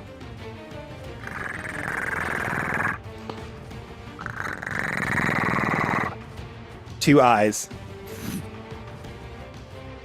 behind them. Another pair of eyes beside them. Oh, what is that? These weird tentacle-like structures with barbs and vines out of the cephalopods start to come into the light. The hell? Mother mucking Hydra again. No, those are displacer. You guys! Oh my Displacer beasts. As 3 massive panther-like creatures come into view and are in fact displacer beasts. I'm so excited. We are gonna have to roll initiative. Who's Who gonna wants go? it? Oh my gosh. Clara. While that's resolving, would I, because Anna knows, would I know this is a possibility of, like, do I know about these in the game? And Make what me they a do? nature check. Man, I was hoping for something with like I'll roll. arms and legs that I could grapple 18. and throw. 18? Okay. Yeah. You wanted to throw something? You could. You can. You can I- try.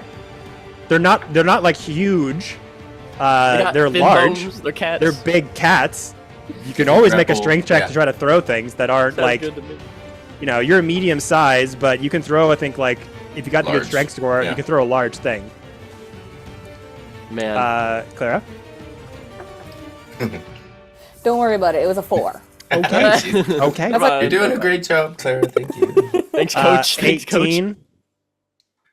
Let's see.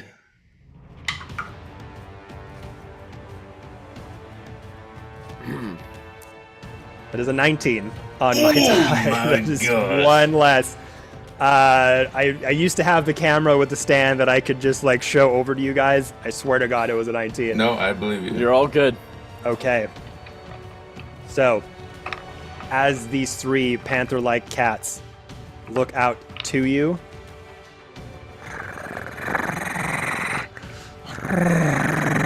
these tentacle-like tails start to swerve around. These weird sort of vapors kind of emanate out of the pods, out of the end of the tails. And you look at the beasts as they start to vibrate. And each 3 of them, all of a sudden, what looks like another version of them vibrates beside them. Each one of these cats look like 2 cats side by side. Each of their forms vibrating in such a way that it is indistinguishable at which one is real and which one could be fake. Or maybe there's now 6 of them.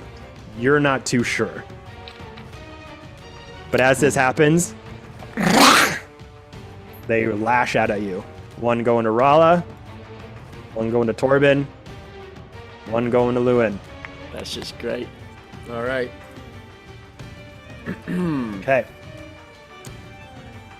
So for Torby.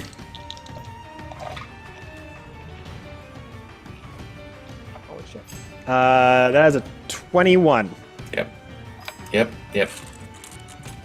Second attack. Oh no, sorry. That was double 15s on both hits. Nice. So that was 21 on both of them. So those two will hit. And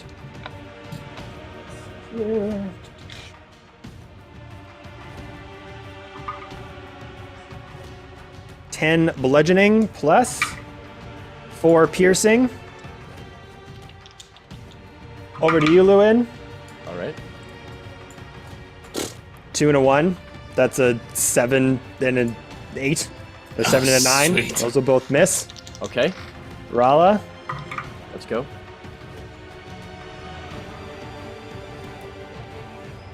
$23 You. and 25. Oh my gosh. Dang. Wonderful.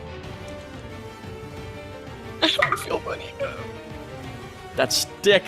10 bludgeoning plus 1 piercing. And sorry, Tank, I didn't give you damage for the second attack, I don't think. So that's 10 bludgeoning, 7 piercing, Tank. Rala, second hit, damage. That's 10 bludgeoning, 1 piercing.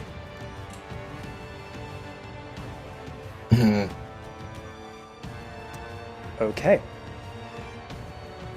Okay.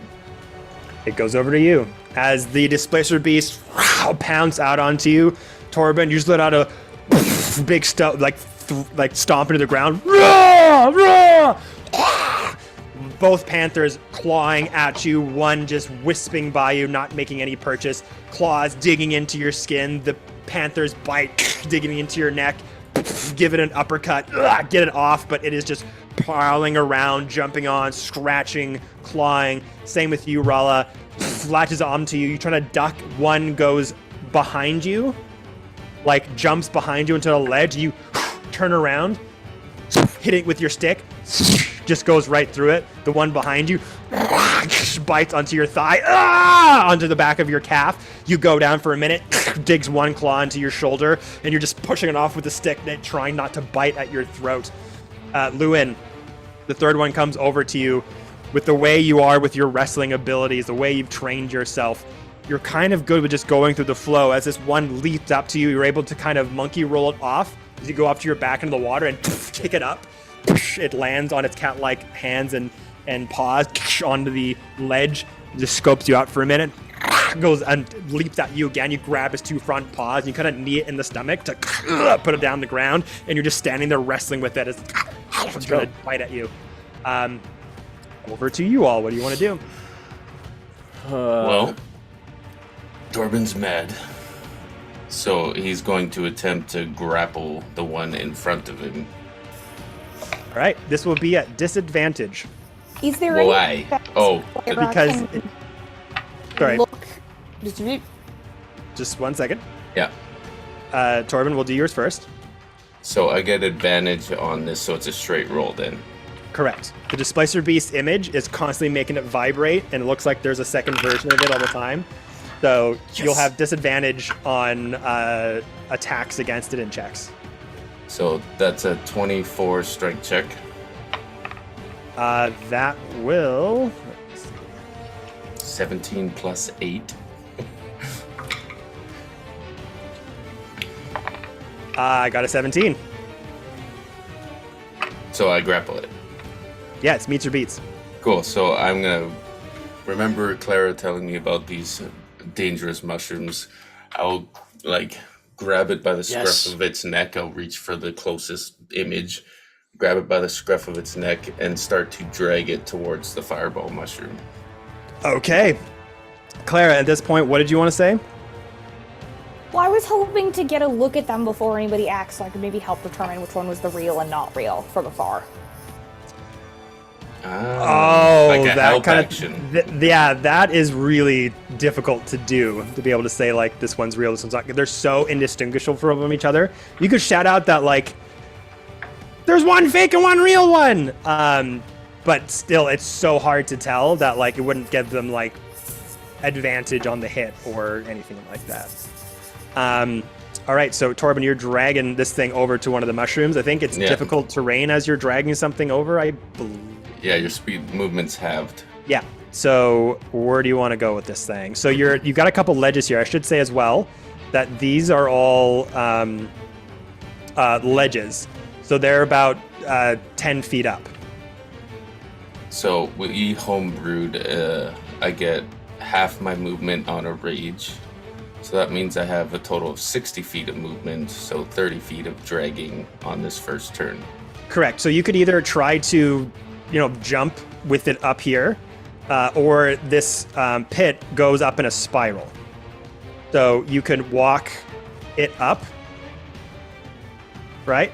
I don't know if I have that much movement for the first I'm go. I'm just giving you your options that you could either try to drag and walk it up, hold it in place, or you could try to use your action to jump with a strength check, and that would get you up here with it. I will jump. All right, athletics check. This one's not. Do I have advantage on that? On jumping? Oh, I think it's just strength checks with raging, if I'm correct. Yeah, so just straight roll. Oh, yeah!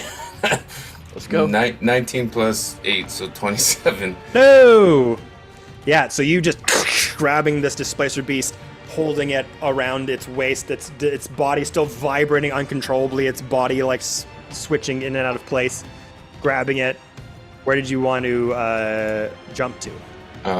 By the fire mushroom to my bottom right. So right, like how close do you want to be? Like sort of close, right up next to it?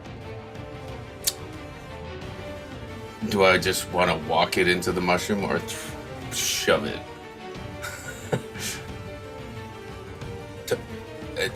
Well, if it's a fireball mushroom, it's got a 20-foot radius. I don't think I can throw it 20 feet. You can certainly try. Do we know that it's going to be that big of an explosion? As We if don't. it were a fireball spell? That's true. We don't. That's hard to prepare So- for, man. I think I will just stay outside the 20-foot radius. I think I used up all my actions with a grapple and a jump. So, Okay, but you are up here? yeah, Okay. I'll be there. Yeah. So the rest of you just see Torben just get sort of clawed and bit at this thing, and he just bear hugs and like a Hulk jump just goes up onto the top side and just has it in place as all the tentacles and the paws are just trying to claw at him. Who's next? I think after, evading that displacer beast, I am going to also go for, I'm going to go for a swift strike to the jaw, actually. All Just right. a regular unarmed strike. It'll be at disadvantage. At disadvantage. That is, so it just says it's to hit first, and then it's just for bludgeoning. Okay. That is a 15. With disadvantage, 15 does hit. Hold up, that's a Yeah. lie. With I didn't roll the disadvantage. I didn't roll pepperoni. twice. Yeah, it's a 10 at best. That will miss. All right. And then You get 2 strikes. You can do two strikes. Yeah. I'm gonna hit again. Go Okay. for it. And disadvantage as well. Yeah. That was a 15. And that was a 16. Plus 6, that's 22. Yeah. Was disadvantage above a 15 or Yeah. above Or no, 15 was my Yeah. worst, so disadvantage. Yeah. That'll hit. Yeah, I'm just gonna cut it straight to the jaw. So with the 2024 rules, hitting with unarmed strike gives you certain bonuses as well. So let me just bring this up really quick.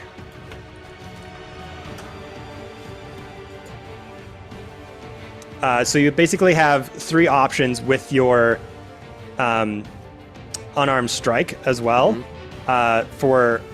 You can grapple with unarmed strike now. Nice. And a couple other things as well. Let me just see. So you can just do that straight after? Like a bonus action? Pretty much. It's like an imbued ability. Oh, yeah. You can do it once per turn or something. Okay, so that's like a free grappler's strike then. Free grappling strike maneuver, almost. Yeah. Cool. Yeah, so you can grapple after you hit it, or you can shove as well. Can you shove it up? Yeah. Yeah. It's 10 Uppercut feet. strike. Ooh. It is 10 feet. I would say, like, shoving usually means, like, you can shove it. Let me see this. I'll Yeah, push it 5 feet away or cause it to have the prone condition. Grab it. I will grapple it with the intention of forcing its face into the water. Okay. Okay. Okay. And is that just a strength? To put its head in the water? Or you'll have to grapple it first and then shove initially, it in yeah. next. Yeah. So you got to next turn. succeed on a. I have to succeed on a strength saving throw. Mm-hmm. The DC would be 8 plus your strength modifier and proficiency bonus. Okay. So if you look at your sheet, you'll see proficiency bonus. It'll have a number, and your strength modifier will have a bonus.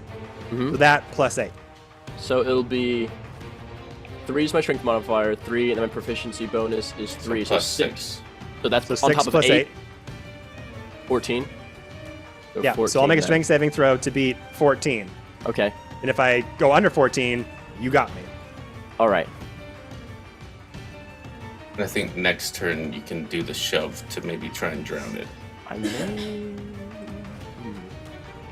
But, I feel like I'm missing something because I have the grappler feat. Hold up. Okay. the 2024 grappling feat or the one we homebrewed? I have the one just from D&D Beyond. So the new one's better. Do the 2024 one. what's the 2024 one? Is that it's way ingrained better? into? Yeah. Okay. They updated it, so it's actually good now. Well, there you go. That's great. You have advantage on attack rolls against creature grappling. Well, that's after post-grapple. Feet. Okay. Yeah. I have advantage on attack rolls against the one that I'm grappling, but... There you go. That would make it a straight Yeah. roll. Okay. For next round. That's great. Okay. It's just post-grapple then.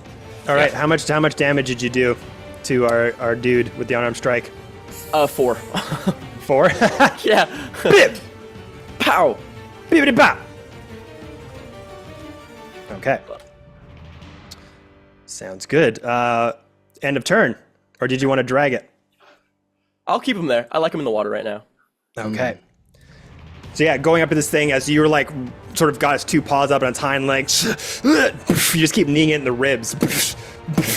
Doing these Muay Thai strikes, and just roaring uproariously, and then you kind of spin it around, and you've got it in this hold where its paws are like by its head, and you're taking it, and then you just wrestle it into the ground like an alligator. You're about to force its head into the water. Rala! Ew. Like to do. So it's essentially on top of me. Yeah. And I'm just like my stick is what's standing between me and this fucking cat. Pretty much. That's more for flavor, but you're not prone or anything. Okay, good. I thought that I was like kind of stuck on the ground. I was like, fuck. Yeah. You're good. That's just the visual. Okay. Can I if I try to hit it with like the back of my staff, like just kind of smack Yeah, at it? you can make a strike at it. Yeah. Okay, you can yeah. hit 'em. Yeah, it'll just be at disadvantage because it's like vibrating. There's two parts of it. Ah, Dang. Those are both 9s. plus. Just straight nines? I don't know if that's plus anything. Plus 7 is 16. Oh, damn. Oh, Yeah, there you that'll go. hit. Cool. And Okay. you got your key points. You got all your stuff available to you because you monks don't need motherfucking weapons. Can I apply Stunning Strike to that as well? Of course you can. Yes. So you've got that one hit right now, Yeah. hitting it in the. Yeah, and I just Its wanted to apply face. Stunning Strike to that. Okay. It's a con saving throw.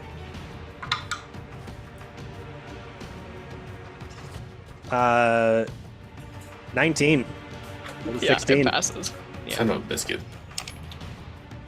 Yeah. Did you want So, to flurry of blows at all? I was gonna say, so then can I just take up Flurry of Blows? Yeah. Yeah. Another key point. You Yeah. can strike point. twice. You can strike twice for free, and then add flurry of blows after that. So Oh, that's do correct. So do yeah. your second strike. I'll do the other unarmed strike first. All right. Then. You want to beat a 13. That's a 16. Yeah, that hits. 16 and 19. 19 would Are you rolling a disadvantage though? Yeah, 19 was my other one. That would've been Damn! better, Good job. Let's go. You All right. could flurry of blows or stunning strike this one too if you want. Yeah. You Just can use your say- focus point. But yeah, I'll do that as well. Okay. Is that a... Well, So I got to roll another con save. Yeah. these things need to be stunned. Yeah. They do. That one was a 2. Beautiful. Yes. Okay. Now flurry of blows Down. at advantage because it's stunned. It'll be. It's kind of normal. Oh. Oh no, because it's... Hitting it would be disadvantage. Hitting it with the so it's just straight rolls. Yeah, okay, cool. Does it? Because yeah, I'll do Flurry of Blows and Draconic Strike if I can. Yeah. And it's just a straight roll. Yeah. That's a 13. Plus. 7 is 20? Oh god, that hits. Yep. 20. So how many flurry Yes. blows you got? You got 3, right? 4? 4?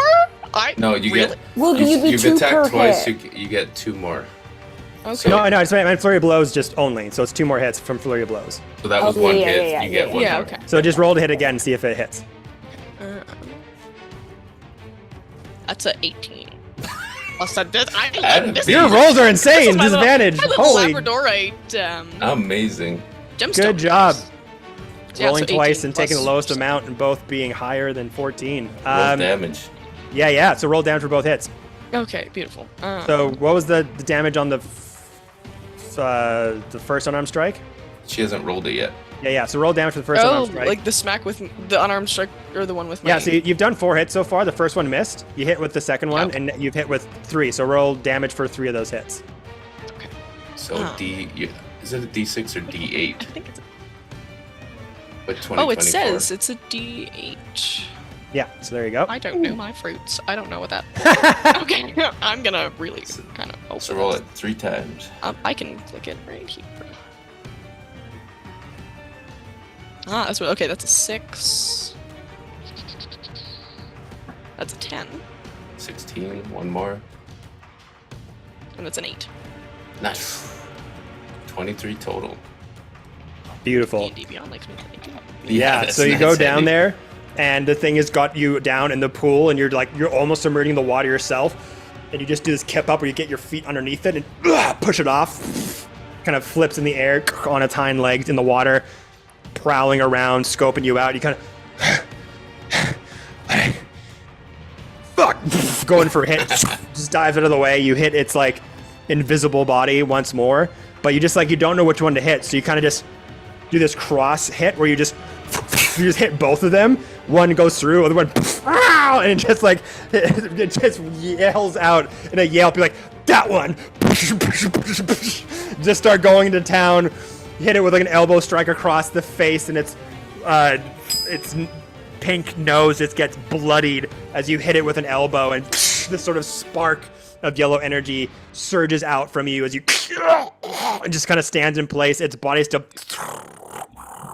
vibrating around, but you have a better sense of where it is, and you're just hitting Yeah. this thing. There's just like it's like a taxidermied cat that's also a punching bag, just still as you're just hitting it. The crowd just Its going face. crazy as like, yeah, it's just indents going in all of its body. Crowd going wild with that move. Okay, and then it goes back to our displacer babies. Let's see here. Can I do something? Yes. Can I ask Llewyn? Turn around! Since you've grappled it, I'm asking you to turn 180 degrees with it. Uh-huh. Then can I cast Fairy Fire and catch the one that Torben has and the one that Llewyn has? It's only verbal components. There is no somatic or material. Mm-hmm. Are we gonna get in trouble? So, here, this is going to happen regardless of what I say, because you said you wanted to do it. Well, I guess... Well, also, my worry is that, like, obviously this is above board, out of character, but, like, I don't know if they've got things that can, like, see magic in the arena, you know? I just... It's a bright Where fairy is it? friar. It's a druid spell. They're gonna know what a druid spell Oh, that's looks kind of, like, Well, good point. here's the thing. Before I say what I'm Yeah. about to say, Yeah. do you do it or do you not do it? I don't know now. No, I won't No, do no, it. I So, won't do it. here's what you Do know what you about want to do. No, yeah, I want you to do what you want to do, but I just want to say What do this. I know about? Because I just went off the fact that it has no somatic component. Right, but it does show a bright pink coloration on the field. Okay, never mind then. Okay. I'll just do this while you But No. like I said, you said it is verbal. You just have to have eyesight. Like I said, could do this, They just and know. we will roll to see if no one sees you do it. They'll If just you're in a know crowd and go that coo coo something coo coo, and it just like you just duck down. You can No, Assassin's it's Creed, the you can first one, it's the Assassin's first Creed one. this and just It's the put up first your one, we hood have and 3 sink rounds. into the bushes. No, we have 3 I'll rounds. just give, like, a thumbs up to Clara. Like, We got this. I've got it. Okay. Yeah, she'll stay up. Yeah, she'll stay up. Thank you. Okay.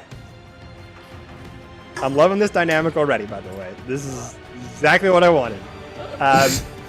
Right, so you just say, Llewyn, behind you! And he goes, huh! There's nothing there! Good job! Okay. And Clara So- has a sign that now says Crystal Vanguard is the best. Yes. With this displacer beast wrapped in you, Torben, it could still attack you. So it's Yep. going to go for a couple strikes.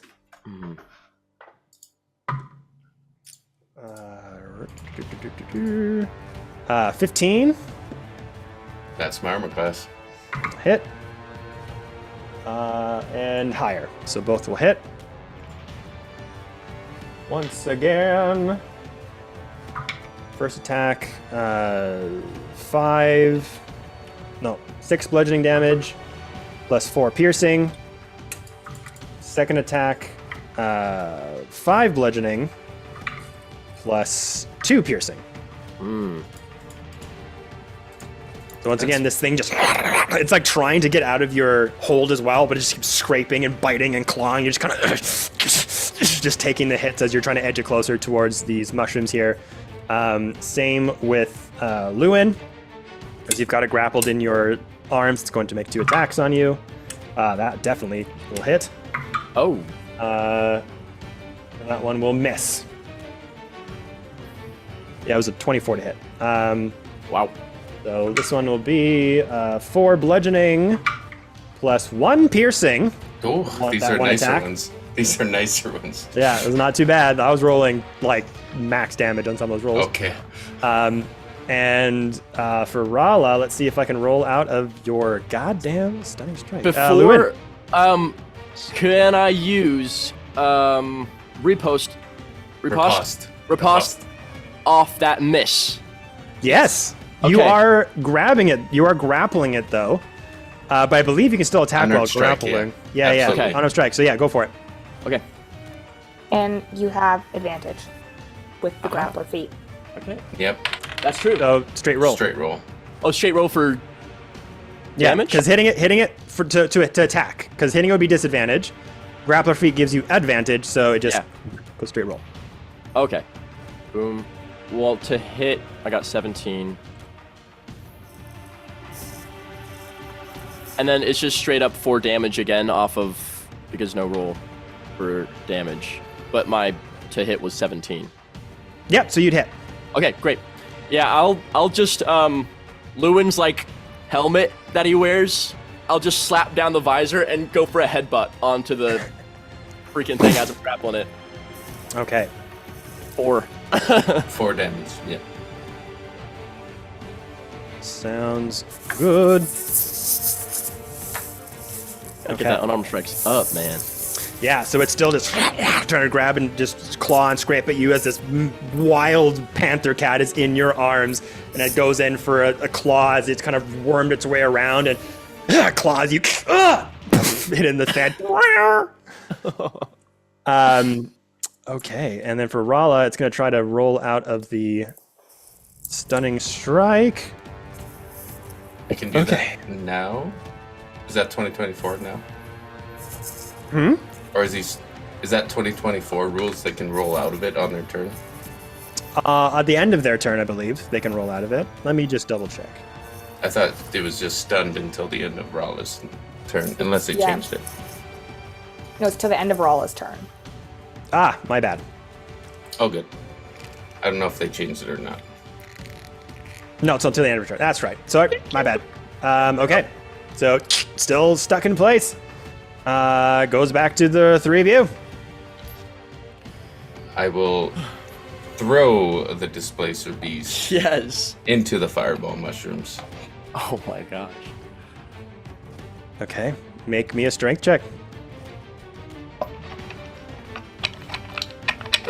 Okay. Ooh, that's 17.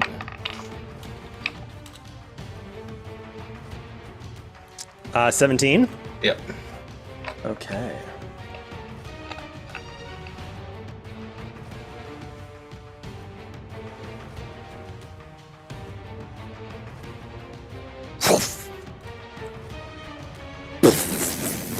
All the mushrooms in the area start to change coloration. They all start to move around in different areas, and the color on them starts to light up as the different stalks like bump into each other.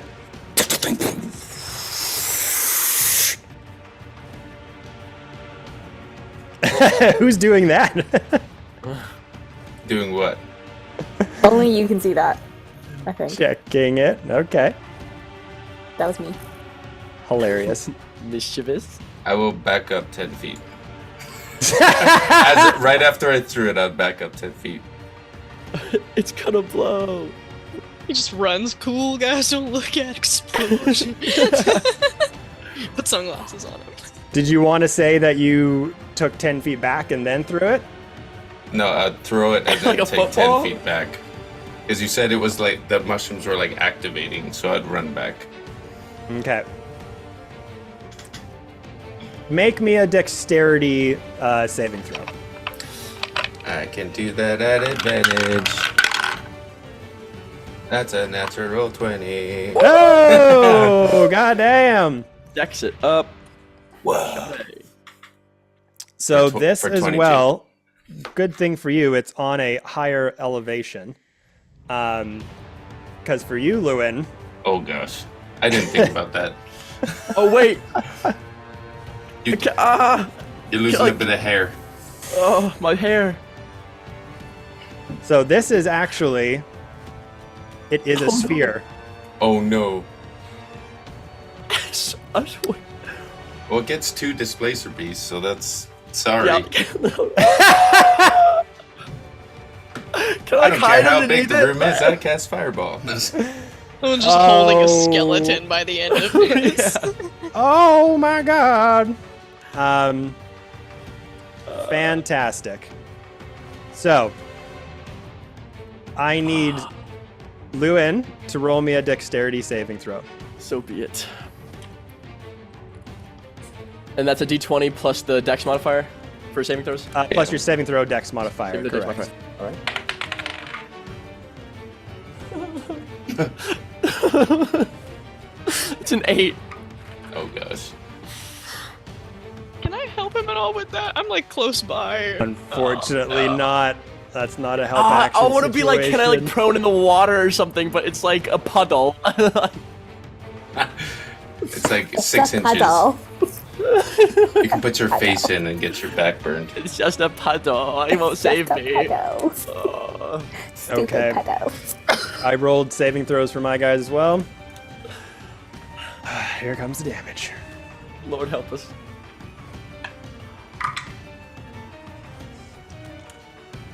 Fate wills it. Sad.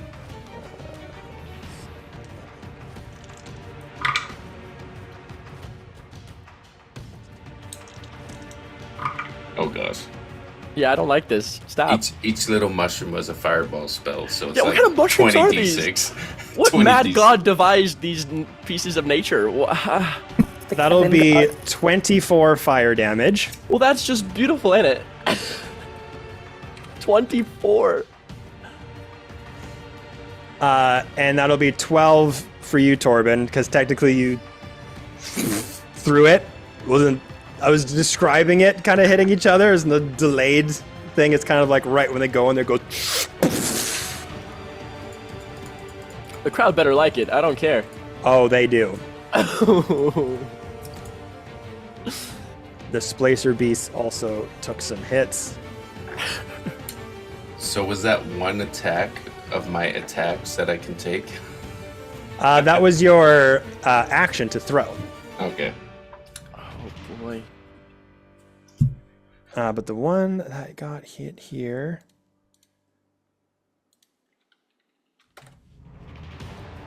Okay. There. Goodness sakes. And that one. That's smarts, dude. There. Okay. So yeah, as you kind of throw that displacer base into the mushrooms,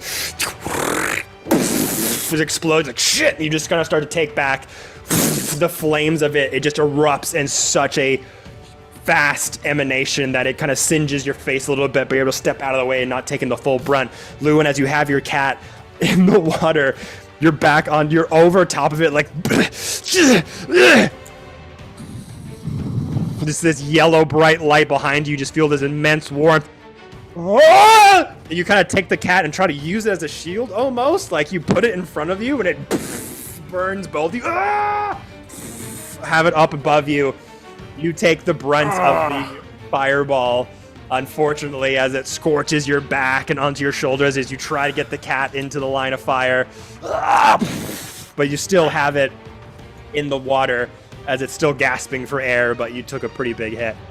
It's not worth it, guys. Don't use the mushrooms. It's not worth it.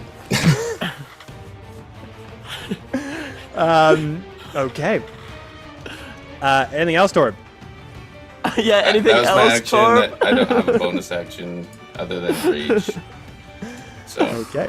that was my action. I should have just smacked it. It's okay. It's okay. Rala, Lewin, what would you like to do? Live. Let's see. Live! Live! I'm gonna live. You're gonna live! Lewin, say it with me. You're Do I gonna s- live! I'm gonna live. Do I still have it grappled? Yes, you do. Okay. So what would it take for Lewin in this moment to shove this guy's face as much as I can into the water? So you'd have to hold it in place.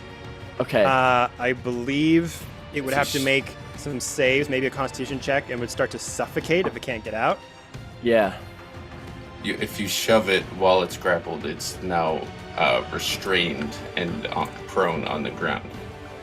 Okay. So I will just take the shove action then if that comes with the, if I can just restrain him. Or, yeah.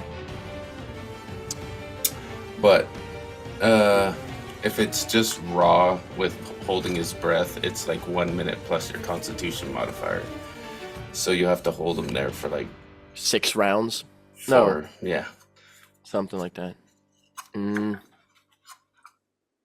So this is the thing, yeah, it can hold its breath a little bit, but when it starts to choke, it can survive a number of rounds equal to its con modifier. And then, let's see here. Oh, this is so crunchy. I love it. However we want to go with this, I'm down to play. You could maybe punch it while its head's underwater. Yeah, how can I shorten the time? Yeah. No, I like this. So yeah, when a creature runs out of breath and is choking, it can survive a number of rounds equal to its con modifier. At the start of its next turn, it drops to 0 points and is dying. It can't regain hit points or be stabilized until it can breathe again.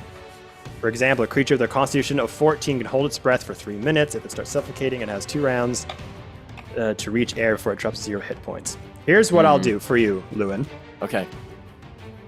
You've got it, and you've got on the ground.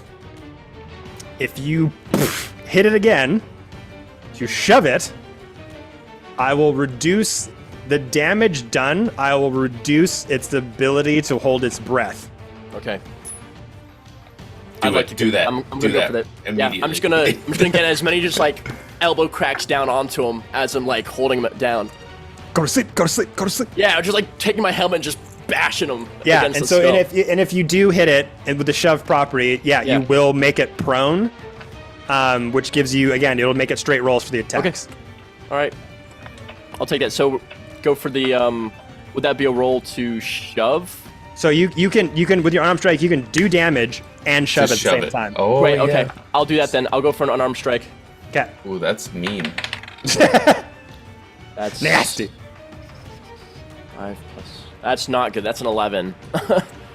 That To is hit? not it. Yeah, He's to hit. moving. You get Okay. another strike. You have I'm gonna- two attacks. I'm gonna go for.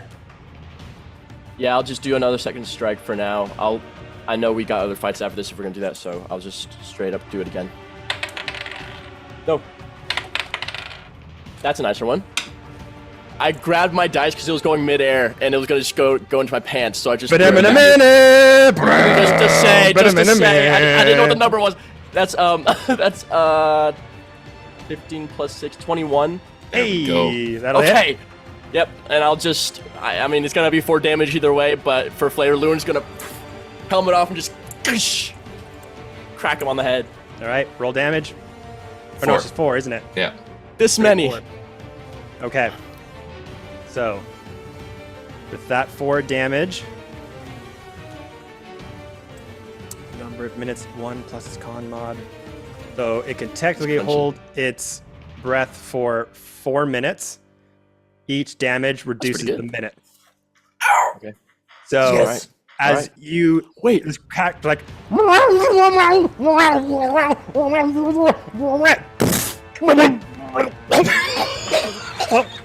just starts to instantly start choking in the water from that smack in the ground. You just basically like pummeled it into the water as its tentacles are fleeing all over its paws. Or oh my god, anyone here is animal rights groups, please don't watch our stream. This is all fantasy. This is fantasy. I'm not enjoying this.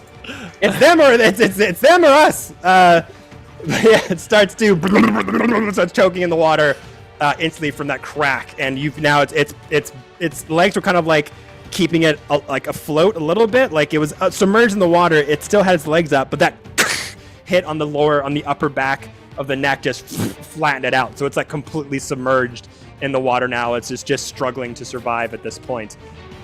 If you hit it again, that'll reduce the number of rounds it can survive. Okay. Choking. Well, I like the sound of that. Okay. Good job. Rala. Rala with a still a stunned displacer Your beast. turn. Go to town. Town, yes. Smash. You got 4 strikes if you do your 2 unarmed and your. I don't think it's stunned anymore. It's the start of her turn. Oh, sorry. I thought I had to roll out of it. Oh yeah, mine says the end of turn. Oh, I think maybe then it's a difference between 2024 and Oh 20. yeah, it's not stunned, but it ain't as confident, and that's what matters.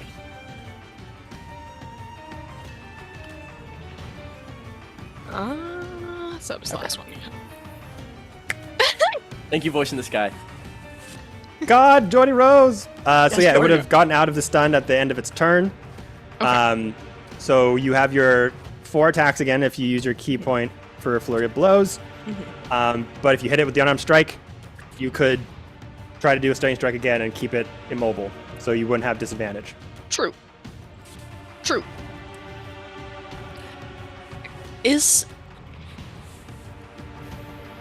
It's just moving really quickly, so using what's it called? It's on a different page. There's like getting out of charmed.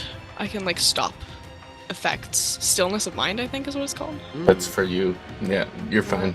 To end an effect of being charmed or frightened, but it's not charmed. It's just moving fast. Yeah, but that's for you personally. Like you can end Yeah. the charmed or frightened condition on yourself. You can't do that to other creatures. But this yeah, is but if I am I able to stop it from looking like it's two things? Oh no, it's like It's it's just just its moving. natural Natural. ability. It's like a porcupine having spines or a scorpion having a stinger. It's just like a natural animalistic ability that it just has.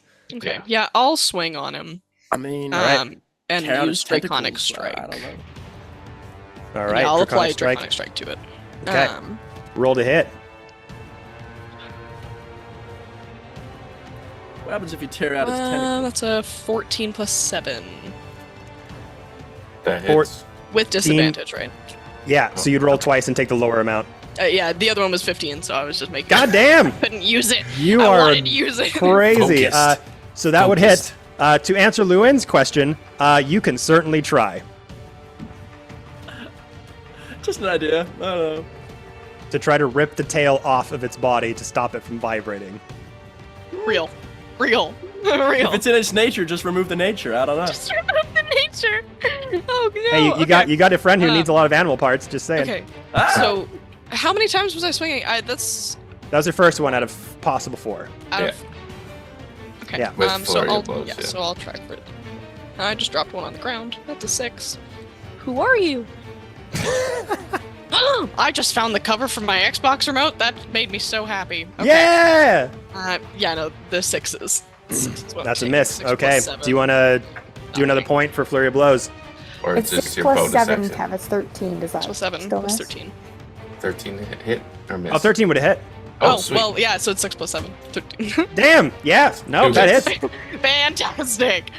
That's a 2 plus 7, so not that one. That's a 9. And then there was one more. Yep. If Oh, you want good flurry lord. of blows. Yeah. Yeah. Yeah, and that's a 4 plus 7, so that's 11. Yeah. So 2 hit, 2 missed Yeah, so then I wanted to apply Draconic Strike. on one of those. Okay. Is it 2? Wait. Oh, it's D4. Or D8. Here we Yeah. go. 7 points damage. Just a And little you're- loop. With you're unarmed. 7. with lightning Oh shit. Ooh. damage, Sweet. I think. In the water, does that do anything? That's what I'm. Maybe something. Let's see. And roll your last unarmed strike too. Oh shit. Oh yeah. No, like the damage of it. Sorry. Yeah. No, that's a D8 plus. That's 6 damage. Okay. So another I'll 6 just damage. lightning for both. Yeah. Lightning for both, so 12 lightning damage. Yeah. Sweet. Okay. I will pitch this to you, Rala. Do you want the lightning to be electrified in the water? No. I don't. Your friends are in the water. Yeah, I don't think so. Like, We don't want to keep I think smashing Lewin's taken Luna's enough. stuff, yeah. I think Lewin's taken enough. So I I love the idea of this fight being like a Three Stooges battle. You're like, why I oughta? Ow! My arm. We just want to make some money. Yeah, unless I can like call out, unless I can give him a chance to like jump out of the Dude. water. 3 He's- displacer he's- beats against. Oh, that's crazy. He's pinned. He's pinned in the water, so he'd have Yeah, to he's He's trying to banned. suffocate Oh him. shit! Right. Okay. Shit. I'll stand on him and just let him get electrocuted. Yeah. So no, I don't think so. Just Yeah. like. Okay. And no That stunning strikes on those. electricity on the inside. Thank you. Okay. You could try and stunning strike one of those if you want to burn another key point, but You only have a limited supply. I have a decent supply, so I'll actually. Yeah, apply you for got that. more fights after this too, so it's like thinking about conserving. You did say we get a short Yeah, but rest. we're resting Yeah. after, so. That's true. Burn it! Burn it all! Yeah, so I'll apply a stunning strike to one of them and see if that works. All right, con save It's the same again. Shoot! Oh no. It's gonna hurt. Oh. Fucking stunned again. God damn it. Oh, That good. works quite nicely. I will take that. He hates his life. He's watching all his friends like fuck up everybody else. And he's like, I'm the worst suspension piece ever. Damn. I just want a cat food. Tough little kitties. All right. God damn. All right, I think that's all of you. Yep. Back over to the Displacer Beasts. Clara, was there anything that you wanted to do?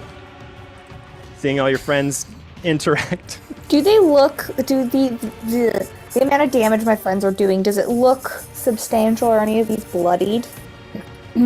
I will say. Gosh, I hope so. I know. I would hope this guy doesn't look. I know I'm only doing 4 damage per hit, but I mean, hey. Fireball hit. Yeah, two the of them. fireball did a pretty good bit of damage, not as much as you would have hoped. Please. High saving throws I did.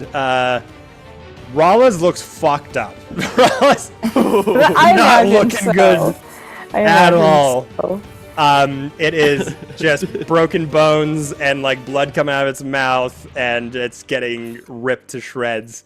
The other two are looking a little rough, but the one Torben hadn't done much damage to it except throw it into the fireball pit. The one Lewin's doing is doing like smaller attacks, but is like trying their best to basically make it tap out and go to sleep on their next round. Okay. Since I have Truffy out, Sneaky Can- little mushroom. It's disguise. Stinky Yeah. no, little but like mushroom. really, seriously, can Stinky little guy.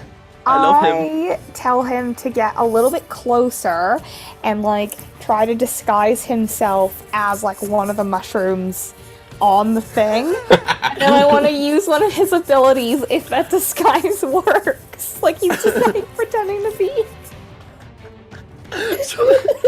Just like cover his face.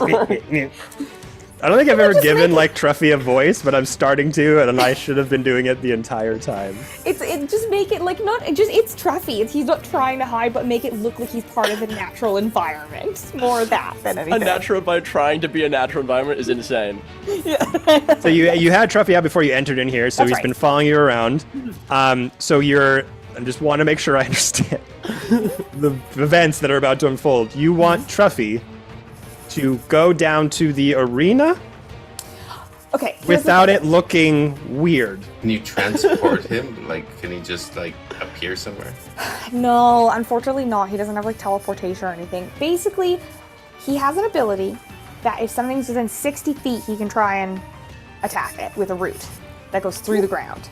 So I don't necessarily want him to go through the arena. If there's a way that he can get 10 feet closer. So I was trying to measure this. Because the displacer beast that Torben is on is like 63 feet from Truffy.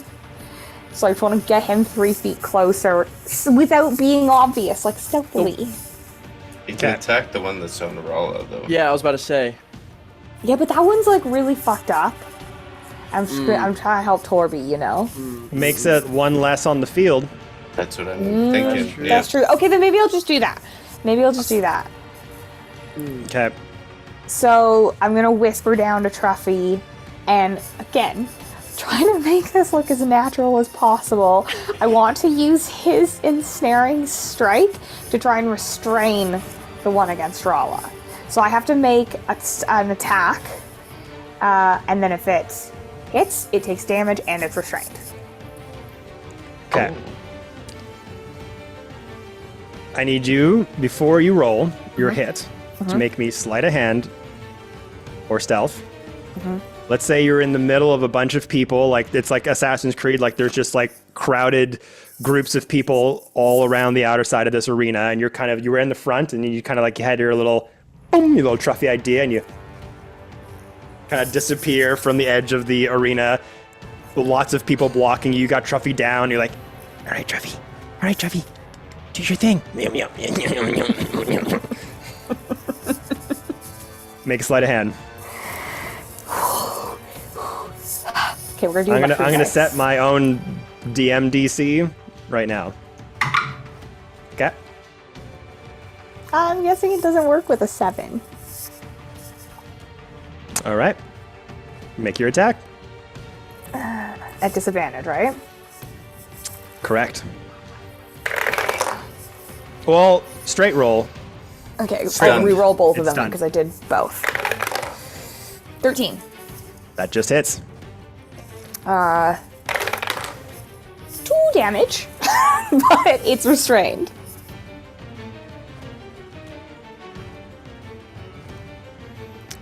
Okay. So as you're fighting these displacer beasts in the arena, crowds are going just insane over the performance that you guys are all putting on. A massive explosion goes off on one displacer beast, drowning one in a little shallow pool in the other, one being frozen and just hitting it like a slab of meat, like a punching bag, over and over again. And Rawl, as you kind of gain your composure, you stunning strike it again. It goes unto its form. It's stuck in place, and you see a root go goes around it and like wraps around it and holds it in place, and you can see it kind of break its bones a little bit as it crunches around it like a boa constrictor. And you're just kind of looking around, and it's a bit odd. Like there are roots kind of growing out of the ground and stuff, and this one looks like it just came to life and snatched it. The crowd goes, like an audible gasp kind of comes out from the crowd, and everyone's like, where did that come from? And you see Zarok up here. It's like, okay, looks like we've got someone interfering in the crowd, ladies and gentlemen. First one to bring me them gets 100 gold. Gold. And all of you about to hit your displacer beast, and you just look up. Everyone around you, Clara, just turns to look at you. No! And that's where we're going to end our stream. No! Prometheus gonna fucking kill us. I remember these watching us get ourselves killed, I'm essentially. more This is scared of insane. Prometheus than these beasts. Oh, she's gonna beat the shit out of She's the champion of Yes, the ma'am. worm pit. You're gonna be like, out comes the champion. She's gonna be like, you motherfucker! You brought me here! Oh, no! It's over. So, we'll see how all this resolves on the next Lord of the Realms, everybody. I love Oh, it. Chelsea, you're walking into the best situation It's so fun over here. of all time. There will be chances to see where this goes next. It doesn't necessarily mean it is an outright everyone snatches. We'll see how we resolve this, but it does make this a lot more interesting. But thank you all so much for joining us once again. We'll catch you on the next one. Bye-bye!